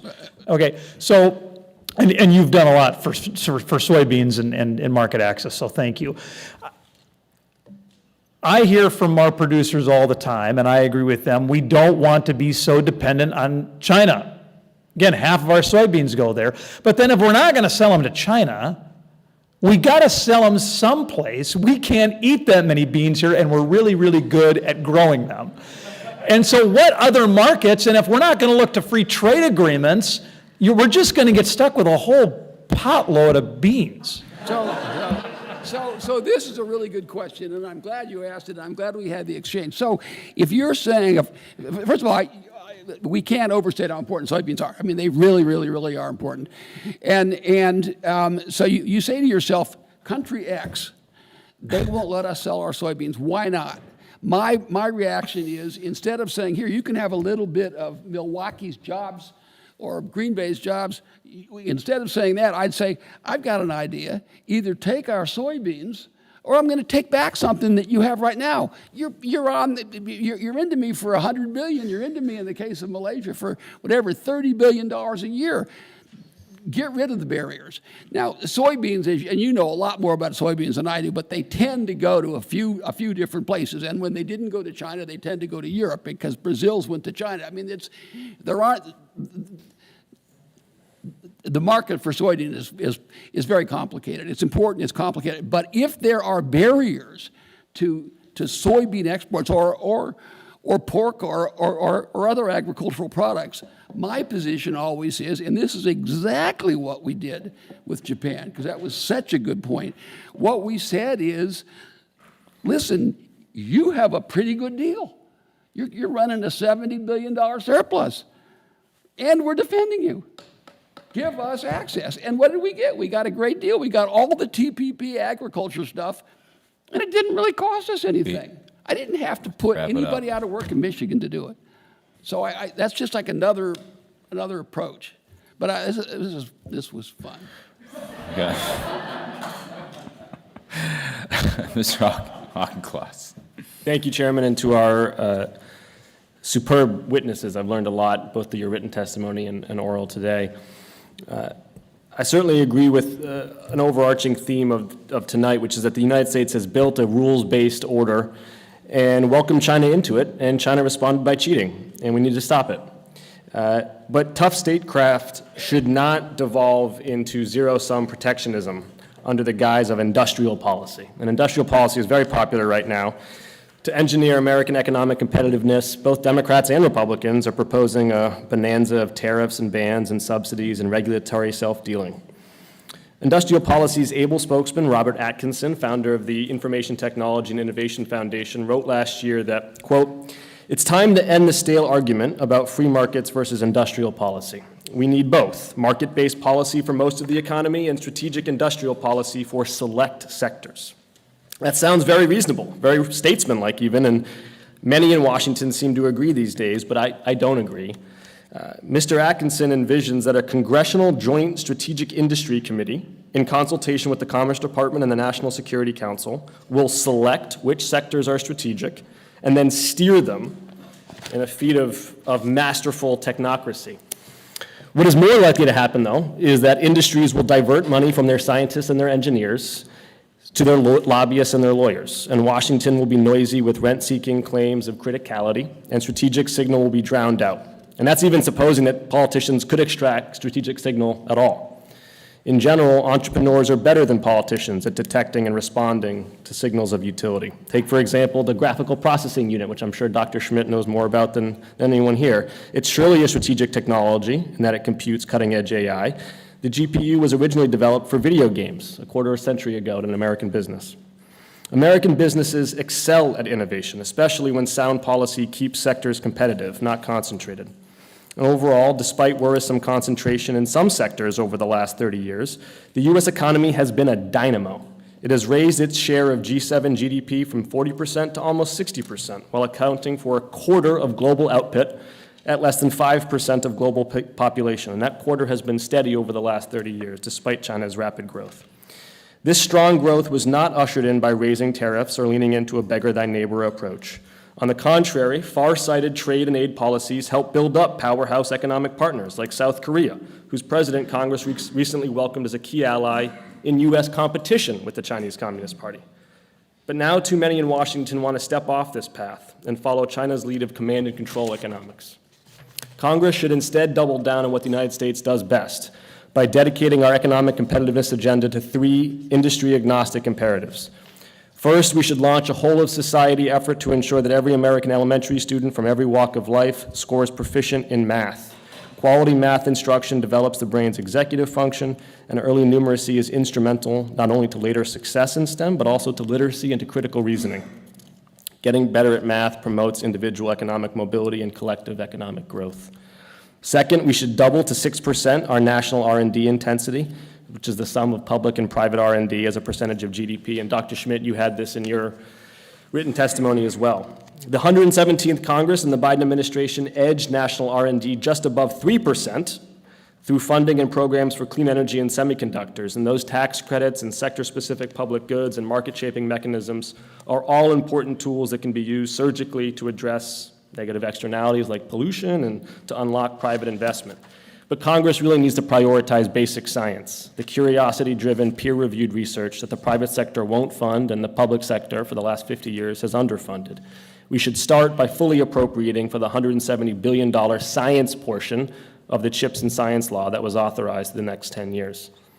And finally, Congress should rally federal, state, and local organs of government with carrots and sticks to achieve the #1 score in the World Bank's Business Ready rankings, which includes measures of infrastructure, rule of law, and tax and regulatory burden. A better business environment, more science funding, and stellar math education. As we used to say in the Marine Corps about infantry tactics, those 3 initiatives are simple, but they're not easy. They are also powerful. If our education system can ensure that every American child is good at math, if our science industrial complex then invests in them to invent and inspire, and if our government makes it easy to bring those inventions to market, then we don't need to fear China's hold on the economic future. We can build it ourselves. Ms. Dr. Schmidt, I want to invite you, perhaps in a written response, if that would be okay with you, to comment in particular on the national R&D intensity and what the United States government could do for the bioeconomy in particular by making biological data more machine readable. What types of data sets are in demand by the private sector right now, and where there might be an unlock through public funding. And on that, I will yield back. Unfortunately, did not have time to ask my questions. And I'd be remiss if I didn't recognize that I believe the gentleman welcomed the birth of his 3rd child on Friday, a baby girl named Audrey, so congratulations. My wife let me leave to come here for this hearing, so. I was going to say, the fact that you're here is remarkable, and still married, so that's great. Ms. Steele. Thank you, Mr. Chairman, and thank you, Ranking Member, for hosting a hearing on Chinese Communist Party's economic aggression. The CCP is determined to dominate critical supply chains through massive industrial subsidies, forced technology transfers, and intellectual property theft. United States trade and economic policies must align with our strategic goals to strengthen supply chains and reduce dependence on the CCP while advancing standards and rules that serve our interest. One important area in this regard is American leadership on digital trade. Ambassador Lighthizer, the CCP playbook on digital trade centers around censorship, forced data localization, and control of cross-border data flows. It seeks to export these practices to other countries around the world because control of digital economy serves its malign influence. At USTR, you negotiated the first ever digital trade chapter in the United States-Canada-Mexico agreement, as well as US-Japan digital trade agreement. Both agreements set a high standard for digital trade based on American standards.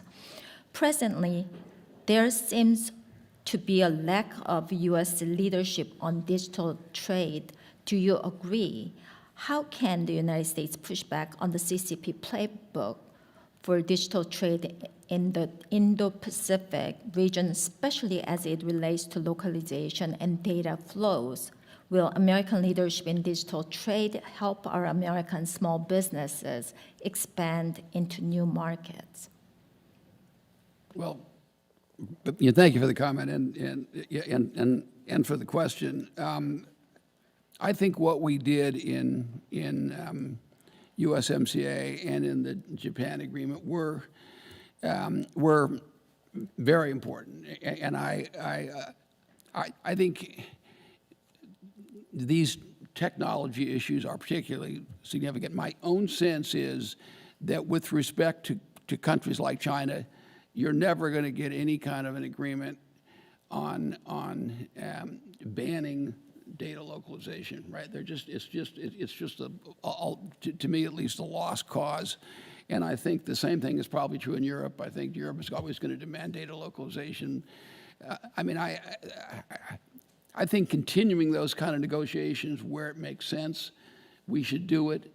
But as a general matter, the overall principle of banning requirements for data localization is one that we're just fundamentally not going to win, because it's in the hands of those countries, right, in the final. So we have a valid principle, and we certainly did it with respect to Canada and Mexico. We did it with respect to Japan. I would suggest maybe that those three countries are different than some of the other countries we're dealing with. But I do think there's a lot that can be done in the area of digital trade. I think Congress has to be careful to make sure that it maintains its ability to regulate technology in the future, that we don't do something in these agreements that would prevent you from doing something that you thought necessary down the road. And I think there is some work being done on digital trade. Thank you. And second question is Dr. Schmidt. Could you speak a little more to the CCP playbook on digital trade and how they craft rules and standards to export their model of the state-controlled digital economy, and how important it is for the United States to be writing the digital rules of the road when the CCP is trying to pass us by and dominate 21st century technologies like artificial intelligence? I think what happened with Huawei is instructive. So China has a subsidy program for purchasing things from China. For example, we'll pick an African country. And the Huawei products are cheaper than the other global competitors anyway. So you have an African country that is not particularly wealthy, and they ultimately make the Huawei choice for good economic reasons. As part of Huawei, they get a whole set of firewalls and censorship capabilities and services above it, which are not representative of Western or American values. Some of the countries use it, some of them don't. But more importantly, it also serves as a signal intelligence network for the Chinese. The Chinese government is very obsessed with Chinese nationals who are in foreign countries. So there's lots of evidence of surveillance through these techniques and lots of aspects of SIGINT in general. So there's a good example where the fact that there was not a globally competitive and relatively inexpensive and well-financed choice caused countries that they didn't want to buy it, they didn't buy all that other stuff, but they got it as part of the package. That's the threat.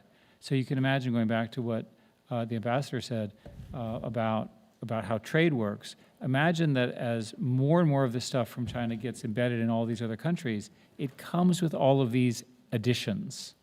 And these additions are things that we would never allow. Thank you. My time is up. I yield back. Mr. Torres. Thank you, Mr. Chair. America's competitive advantage over the rest of the world can be summed up in 3 I's. First, investment. America's singular capacity for capital formation. The U.S. alone accounts for half of the world's capital. Second is immigration. America's singular ability to attract people and talent from across the globe to drive both our entrepreneurial and our essential workforce. And the third is innovation. America as a nation of intrepid investors and immigrants who drive innovation. As a country, we are in danger of squandering our greatest competitive advantages that the CCP could never dream of rivaling if we here in Congress build the political will necessary for unleashing the power of investment, immigration, and innovation to their fullest productive potential. In the end, our greatest enemy is not the CCP. Our greatest enemy is ourselves. It is the deepening dysfunction and maddening myopia of a politics that prevents America from becoming the best version of itself. America at its best can outcompete any adversary anywhere, including the CCP. Simply put, the 21st century is ours to lose. Dr. Schmidt, your team at SCSP points out that in 1620, Francis Bacon, one of the fathers of science, identified 3 revolutionary technologies in his time: printing, gunpowder, and the compass. In the spirit of Francis Bacon, Dr. Schmidt, tell us, what are the 3 most revolutionary technologies of our time? Which country is leading in those 3 fields, the United States or China? And how do we win in those 3 fields? And please do not include soybeans from South Dakota in your answer. So, well, I'm a big soybean fan, so I approve that message. So there are many candidates for your answer, but I think a simple list is quantum, AI, and biology. Quantum, because quantum is a whole new world of computation and communications and scale that is just beginning to be powerful. I would score us as somewhat ahead, but not very far ahead. We might be even. And as an example of what China's done, they launched a satellite which entangled essentially 2 photons that were entangled when they arrived on land 2,000 miles away, which is an extraordinary achievement. The U.S. has not done that yet, so that's of concern. In AI, as I've mentioned, there's every reason to think that they have more people working on AI, they understand its strategic initiatives, the sanctions that were put in place have helped us, but I think that that's a temporary advantage. And then in synthetic biology, and there was a discussion about this earlier, and for all of you, you should understand that synthetic biology ultimately means that America will grow many of the things that we manufacture today. Growing them is obviously more energy efficient, it's more climate friendly, but it's also another interesting thing. We have an awful lot of biomass in our country, especially in the Midwest and the more rural states. So here you have a technology which can revolutionize the job loss and the migration into cities by creating this enormously interesting set of industries in each of the states of our heartland. That is both a politically good thing for America, but it's a good economic choice. We need to win all 3 of those. who's winning in synthetic biology so far? So far, I'd say we're slightly ahead. So we're slightly ahead in quantum, slightly ahead in AI, slightly ahead in synthetic biology. And when I say slightly, if I may, we're talking about a year or 2, not very long. Or some would say a few months with respect to AI. Yeah, depending on who you ask. The Biden administration has put in place export controls that prevent the transfer of the most advanced semiconductors to the CCP. In response to those export controls, NVIDIA designed new chips specifically for China, H800. Is the H800 sufficiently advanced to enable China to be competitive with the United States in AI? So the H800 is not shipping yet, but the conventional wisdom is that you need 3 of them for every H100 which we're using. So one way to understand it is that China will need 3 chips to 1. And that's a fairly significant delay because these chips are hard to install, hard to program, and so forth. It's all very difficult stuff. China has some other disadvantages in AI. One of the things that people don't understand is that innovation is a repetitive game. They've not been doing it enough, whereas, for example, in Taiwan and chips, they've been doing it so well, they've really learned how to scale it. And the third disadvantage that people don't appreciate with China is that we're training on English language, and there's not as much Chinese language for them to learn from. So those advantages, I think, are at least a few years of advantages. And I think that the current policy, which allows the H800, which is essentially network speed gapped, it's slower, is probably an acceptable compromise. Time's expired. Okay. Ms. Hinson. All right. Well, thank you, Mr. Chairman, and to our ranking member. I appreciate you hosting this hearing tonight. Not only do we have soybeans in Iowa, but we also have a quantum program at the University of Iowa. So I'd like to point that out. We have a lot of beans and quantum.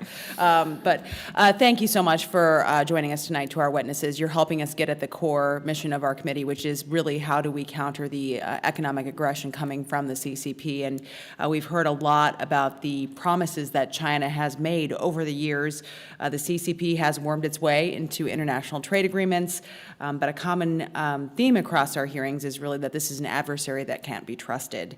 And it's clear the CCP cares really about the CCP. In our first hearing, we learned about the threat to our country and how they operate counter to our American values. In our second, we learned a lot about how they don't care about their own people and are exploiting slave labor. And now we're learning that they don't keep the promises that they make or the promises that they break. So let me ask you all tonight, and we're going to go kind of rapid fire since I know we're short on time, but about the commitments that we have heard from the CCP. And I'm going to address all 3 of you at the same time, if you'd all answer. But did China live up to their end of the Phase 1 trade agreement, particularly when it comes to imports of U.S. goods? No. Are we all in agreement here? That's a resounding no? Okay. What about commitments on intellectual property rights and stopping rampant theft of American innovation? Has the CCP lived up to those agreements? So I would say no, but they have made an effort in certain areas, but overall, you would say no? It has been reduced. The joke in the industry was that they'd already stolen everything. There was nothing left to steal.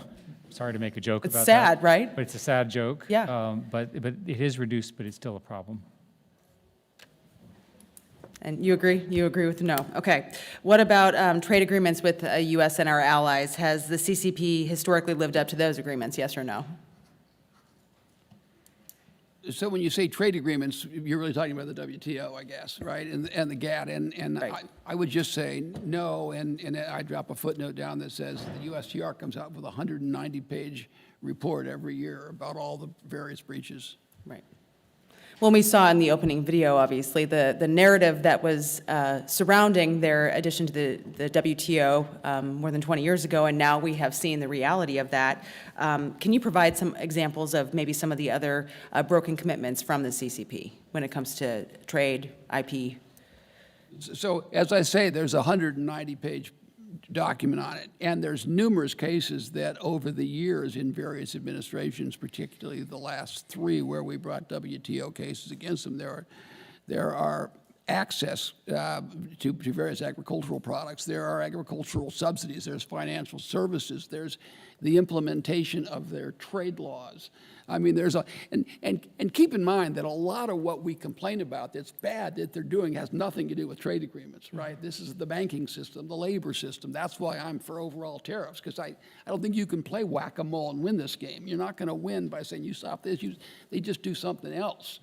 But for sure, they haven't kept their commitments. But the problem is far bigger than commitments they made. They have a system that needs to be, that we need to take a step to balance the system, all of it. Mm-hmm. Right. So when you look at the I guess, the most favored nation status, for example. Things like that we've given them.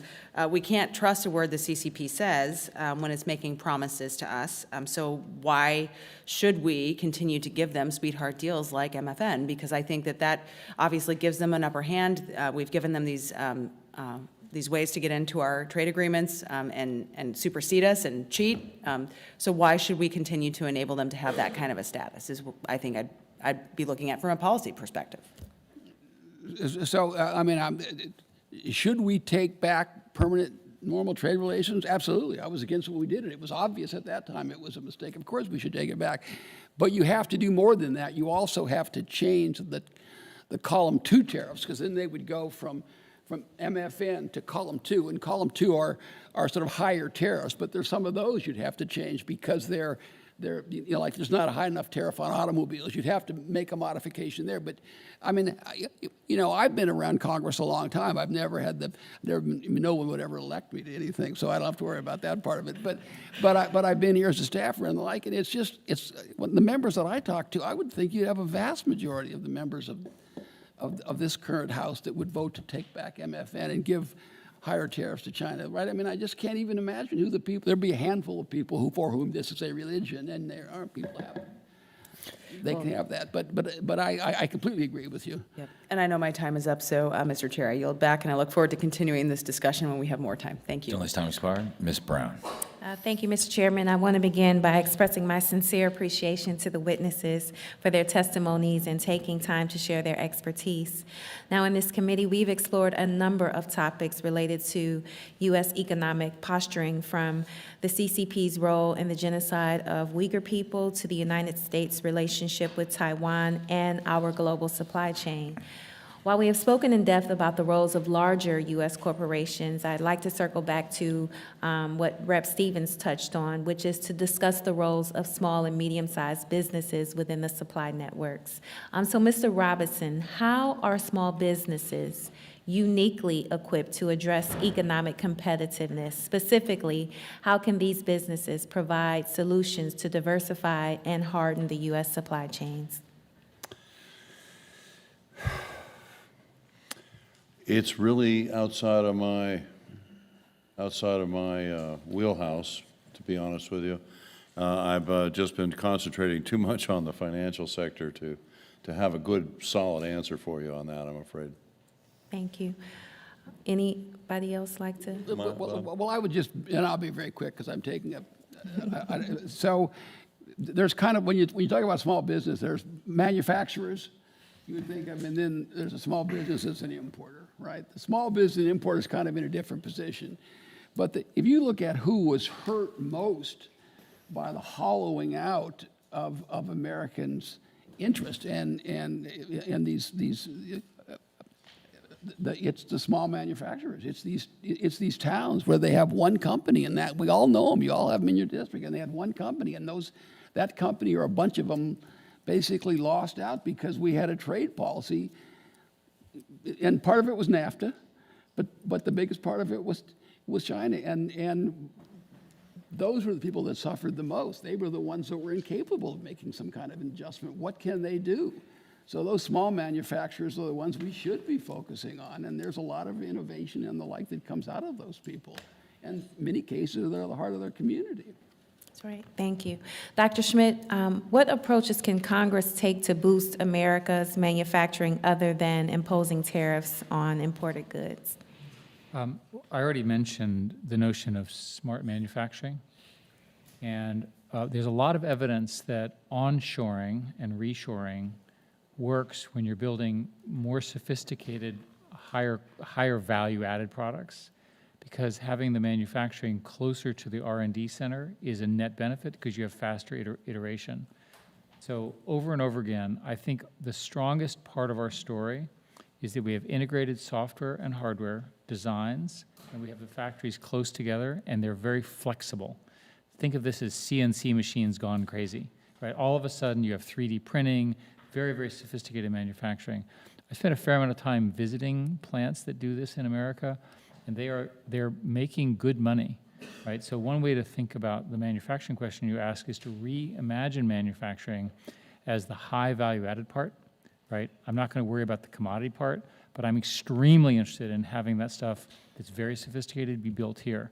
The salaries are higher, the gross margins are higher, it's American branded, and it's a direct benefit from our capability of innovating in each category. Thank you so much. As I've expressed my work as the ranking member on the General Farm Commodities Risk Management and Horticulture Subcommittee, it is critical to support our nation's farmers, especially the soybeans.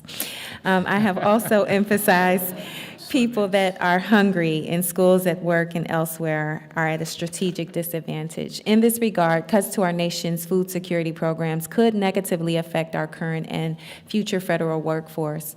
Ambassador Lighthizer, please describe the correlation between human productivity and the satisfaction of fundamental needs. So I'm talking about the satisfaction of fundamental needs and productivity. Not much of productivity. So I would say, put them. Microphone. I just turned it off. So I would say clearly, if you, my focus all along was on working people, right? If you're not taking care of the fundamental needs of the working people, they're not going to be productive. I think it's just, I mean, you're more of an expert on this, on the nutrition and all that side of it than I am. But to me, if you're not taking care of the fundamental needs, you're not feeding them, you're not educating them, you're not making them learn about law and order and how society's structure and how families operate, then you're losing the most important part of our productivity. It was one of the P's that someone was talking about, right? People. Yeah, that's one of the P's. So I completely agree with that notion. Thank you. My time has expired. Thank you, Mr. Chairman. Mr. Menace. Thank you, Mr. Chairman. Mr. Johnson, the answer to your question, what we're going to do with all those beans, is simply America will produce more gas. Okay. Magical. Now, on a more serious note, Ambassador Lighthizer, throughout history, communist and socialist regimes such as the USSR, Czechoslovakia, Yugoslavia, Cuba, Venezuela, Bolivia, Romania, and Vietnam, at one time or another, what they have done eventually is they've nationalized industries.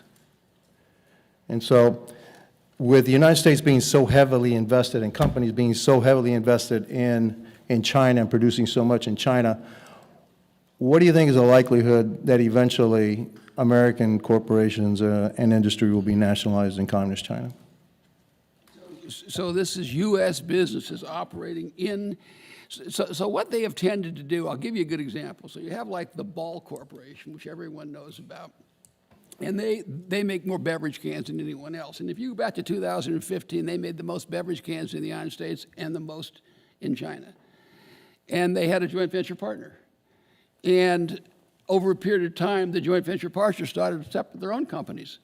And then pretty soon, all the market share goes to them, and now they sell zero and they pull out. So it's kind of unnecessary to nationalize them. What you basically do is create a competitor, direct all the customers away from the U.S. company. What I say is, if you're a U.S. company, you're going to make as much money as they want you to make for as long as they want you to make it. And you have all these people who sort of think it's different than that, all these businesses that kind of think, and to me, it's like the movie The Sting, like the big con. They make a few big hits, and then pretty soon, bang, they go in there and they're out. And there's just one example after another. Well, we have some companies that are really, really invested in, one of them, like a fruit company. No, it's actually not a fruit company. It actually produces computers. It has a fruit in the front, okay? Which produces, 90% of their things, their iPhones, et cetera, over in China. Super invested. I tend to think that if we somehow get into a conflict with China and Taiwan, the first thing they're going to do is they're going to nationalize American companies. Would you agree with that? You may be right. I mean, that particular company is in a kind of a unique circumstance for a lot of reasons. So what would you advise these companies to do? I mean, look at what does a company do? They're in there. They kind of bought the big con. They're in there. A lot of them haven't even realized that they're involved in a con yet. You see companies. I'll give you an example. Ford, which has made enormous investments and they're not making any money and haven't made any money for years. You see some other auto companies were making a lot of money and now they're starting to make less money because the Chinese companies are taking over the market. To me, in the things that I know about, I would say be very, very skeptical. Don't think you're smarter than a rigged game, because everybody thinks they are, but nobody really is. Is there something that we should do here in Congress to try to protect American investors, especially those who are in pension funds and mutual funds, et cetera, that are invested heavily in China, to try to start to protect their investment in the future, knowing or thinking that that may be an eventuality? I think so, yes. For example, we talked a little earlier about the fact that there are now Communist Party cells being forcibly inserted into the senior management structures of every Chinese company, but increasingly we're starting to hear noises that that's also going to be the case with U.S. corporate operations in China itself. And it seems to me that that's not on. You look at the ones to watch are J.P. Morgan Chase, BlackRock, others that are going into China trying to have that holy grail of penetrating that market and selling the kind of services they do here, which has, of course, been restricted to date. Total lack of reciprocity in every category in the financial sector, I can tell you right now. But it seems to me legislatively that action can be taken there. For example, I would say that there could be a bill that would indicate that it's simply not going to be the case that U.S. operations domiciled in China are going to have a Communist Party cell successfully implemented in their senior management structure. If that's the case, then it's just over, period. And stop fooling around about this. Because again, there comes a point where the relationship has deteriorated to such an extent, and we are seeing the true colors of our foremost adversary so vividly that it's time to take a stand on these kinds of things. Thank you. My time is up. I yield back. Mr. Banks. Ambassador Lighthizer, I know you've already covered this, but I just want to ask very simply, should Congress revoke China's permanent normal trade relations status? Yes, absolutely, and take the second step of reforming the column 2, because there are some anomalies. And what would that do to American manufacturing jobs if we did that? So, I mean, to me, in the first place, you'd probably have to figure out some way to phase this, or you'd have to think about the actual process you do it. But in my opinion, it would be one of the greatest things you could possibly do for American manufacturing. All these small companies would be in a completely different circumstance. And it would also, if you did it, it would also help our relationship with a lot of those countries over there that you're worried about, that you want to make friends with. It would have that effect. And it would also, by the way, generate a fair amount of money. And that's money that you could use on your science programs and all the stuff that Dr. Schmidt has talked about. So for me, it's like, I don't know how the only way you can decide not to do it is if you don't really think they're a threat. And when I talk to someone who has studied it and doesn't believe they're such a serious threat, I'm always like, oh, you must have some investments over there. All right, I get it. What prevented us from repealing it during the Trump administration? Well, let me say, first of all, these things are sort of all an evolution, right? Where we all are right now is not where we were 6 or 7 years ago, and that's in every case, right? So should we have done it in that administration? My guess is we began the process of decoupling about as radically as you could have done it, as the system would tolerate. But we're past that now, right? We're like 6 years into it. We got Democrats buying onto a Democrat administration buying onto the same basic policy as Republican administration. Now we should take the next step. Yeah, I totally agree. Earlier this month, U.S. Ambassador to China Nicholas Burns denied that Beijing was contributing to the fentanyl crisis. Do you agree with that, Ambassador? I read that and was just, I can't even put into words my reaction. What is your reaction? What? You could put it into gestures or Think about, anything. no, but think Yeah. about this for a second. Here's a country that controls. If I could just stop you. Fentanyl, the leading cause of death of Americans my age in this country today. 71,000 last year. I mean, more than Vietnam. I mean, and these are tens of billions of dollars of precursors being shipped to Mexico by the biggest company. It's not a bunch of banditos. These are the biggest companies in China, a country where everything is controlled. I mean, everybody can draw their own conclusion. Can I prove anything? No. But I mean, does anyone sit here and think that that's not part? Look, here's their basic pitch. Their basic pitch is that America is gone. We should win, we Chinese, because America is, they flat say that. I put the quote in there that our days are gone. It's over. And all these are ways that they're trying to prove it. Nudging up against our aircraft carriers, flying close to our other planes, circling Japan, not just Taiwan, selling fentanyl. These are all ways they're trying to demonstrate to the rest of the world that we're on the decline. So you agree it's intentional? Well, I mean, I can't prove anything, but a rational person who knows that everything's under control, if you think there's tens of billions of dollars of stuff seeping out of their system and the Communist Party doesn't know about it, it strikes me as unimaginable. So can you give us an inside peek into Trump administration conversations about what you all did about it? Because it's so much worse today. So what did you do to stop it? Well, then? about inside, the president certainly raised it a lot.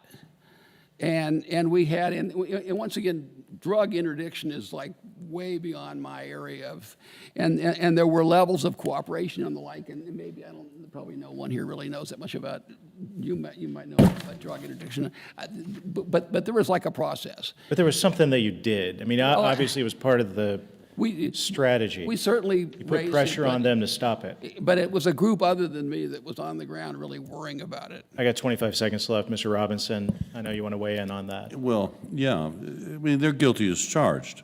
Let's start there. And you know, the two questions you want to ask about these big chemical companies, again, these weren't banditos, as it was stated. You want to ask, are they publicly traded, even in China? Because I can tell you they can find their way into the portfolios of the American people. So not only are we victims to these astronomical numbers of annual deaths, but we may be paying for it because it's exactly this kind of thing. And not only when they're publicly traded, the second step that members of Congress should be taking routinely is, again, one, are they publicly traded? Two, who's holding their securities? What index funds, what asset managers and exchange-traded funds and mutual funds, because that's where the insult to injury hits so hard, that we're picking up that tab. It's past the chairman's bedtime. I yield back. That's true.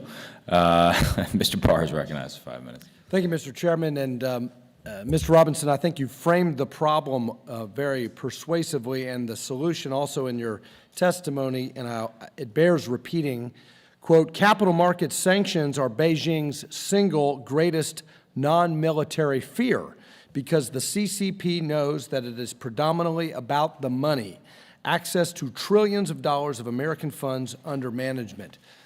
Ms. Robinson, we've talked about our bill. We've discussed my legislation, the Chinese Military and Surveillance Companies Sanctions Act, which applies full SDN sanctions on specific companies on 4 specific U.S. government lists: the DoD 1260H list, military companies, Chinese military companies, Treasury's NSCMIC, Chinese military industrial complex companies list, Commerce's entity list, and military end user list. These are all companies that have ties to Chinese military and surveillance state. In your view, does this approach provide the American private sector who have dealings with China with sufficient clarity, precision, and certainty about which Chinese businesses they may do business with and which Chinese businesses they may not do business with? And specifically, I'm talking about the American index aggregators, American asset managers, the mutual funds, and the ETFs. Thank you for the question.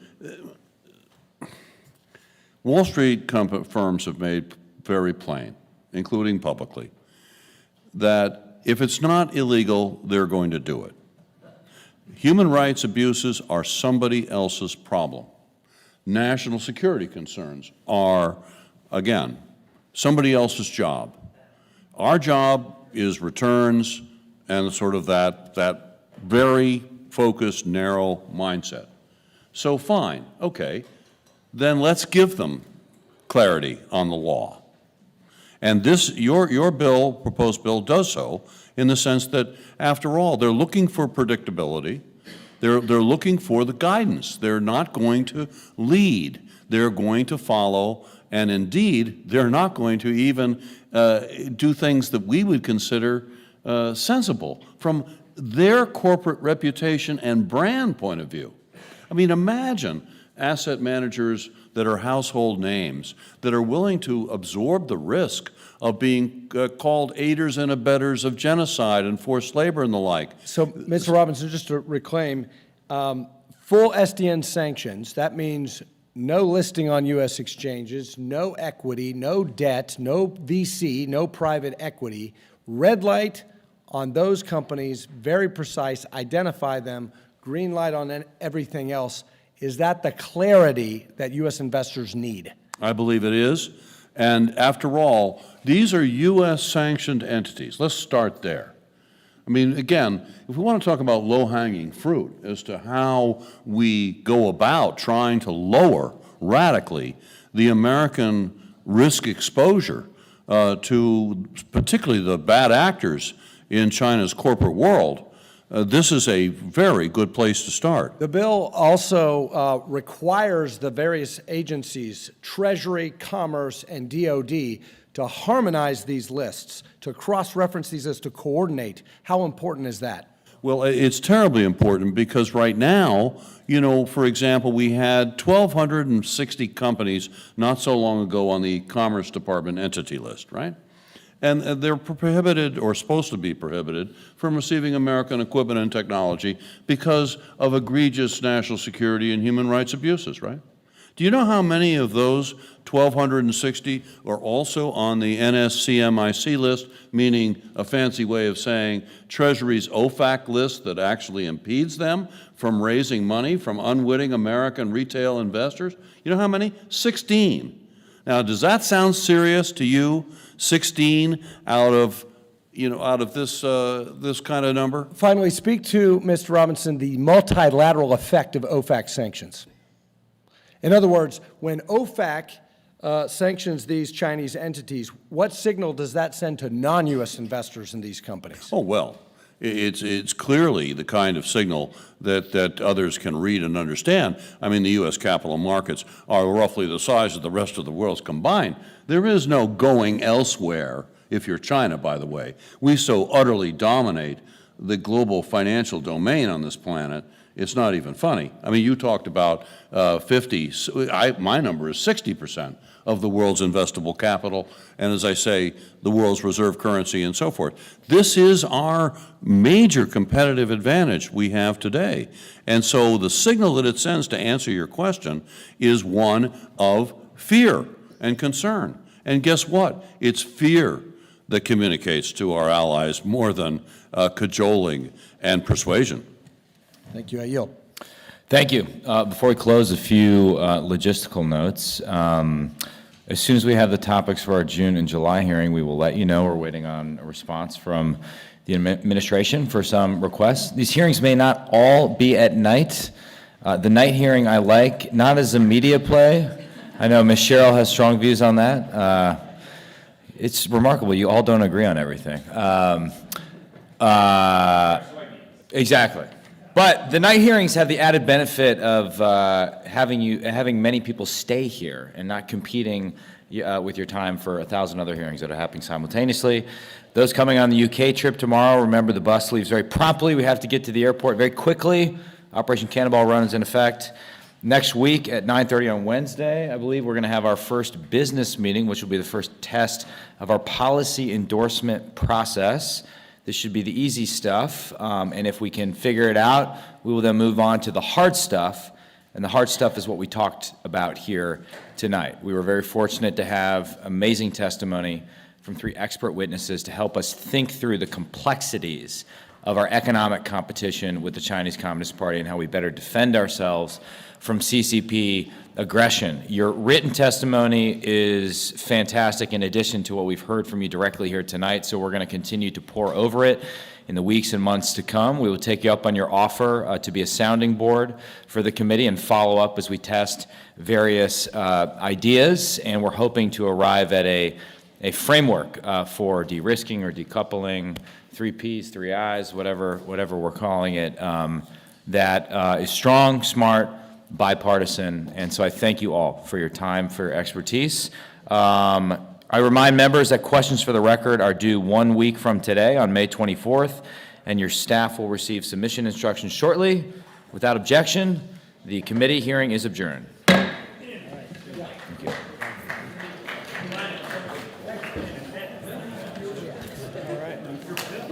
All right, man. All right, all right. There's a lot there. A lot of overlap. De minimis should be a bipartisan thing, right? At least reduce it. Because Blumenauer has a bill on it. I get it, it's like, yeah, do you get rid of it, or do you reduce it, or, I get there's nuance, but there's got to be something to on that. That's like, because Jason Smith, the chairman of Ways and Means, said, he basically said the same thing, echoing Blumenauer. So, well, he's like, this loophole's crazy. So, all right, man.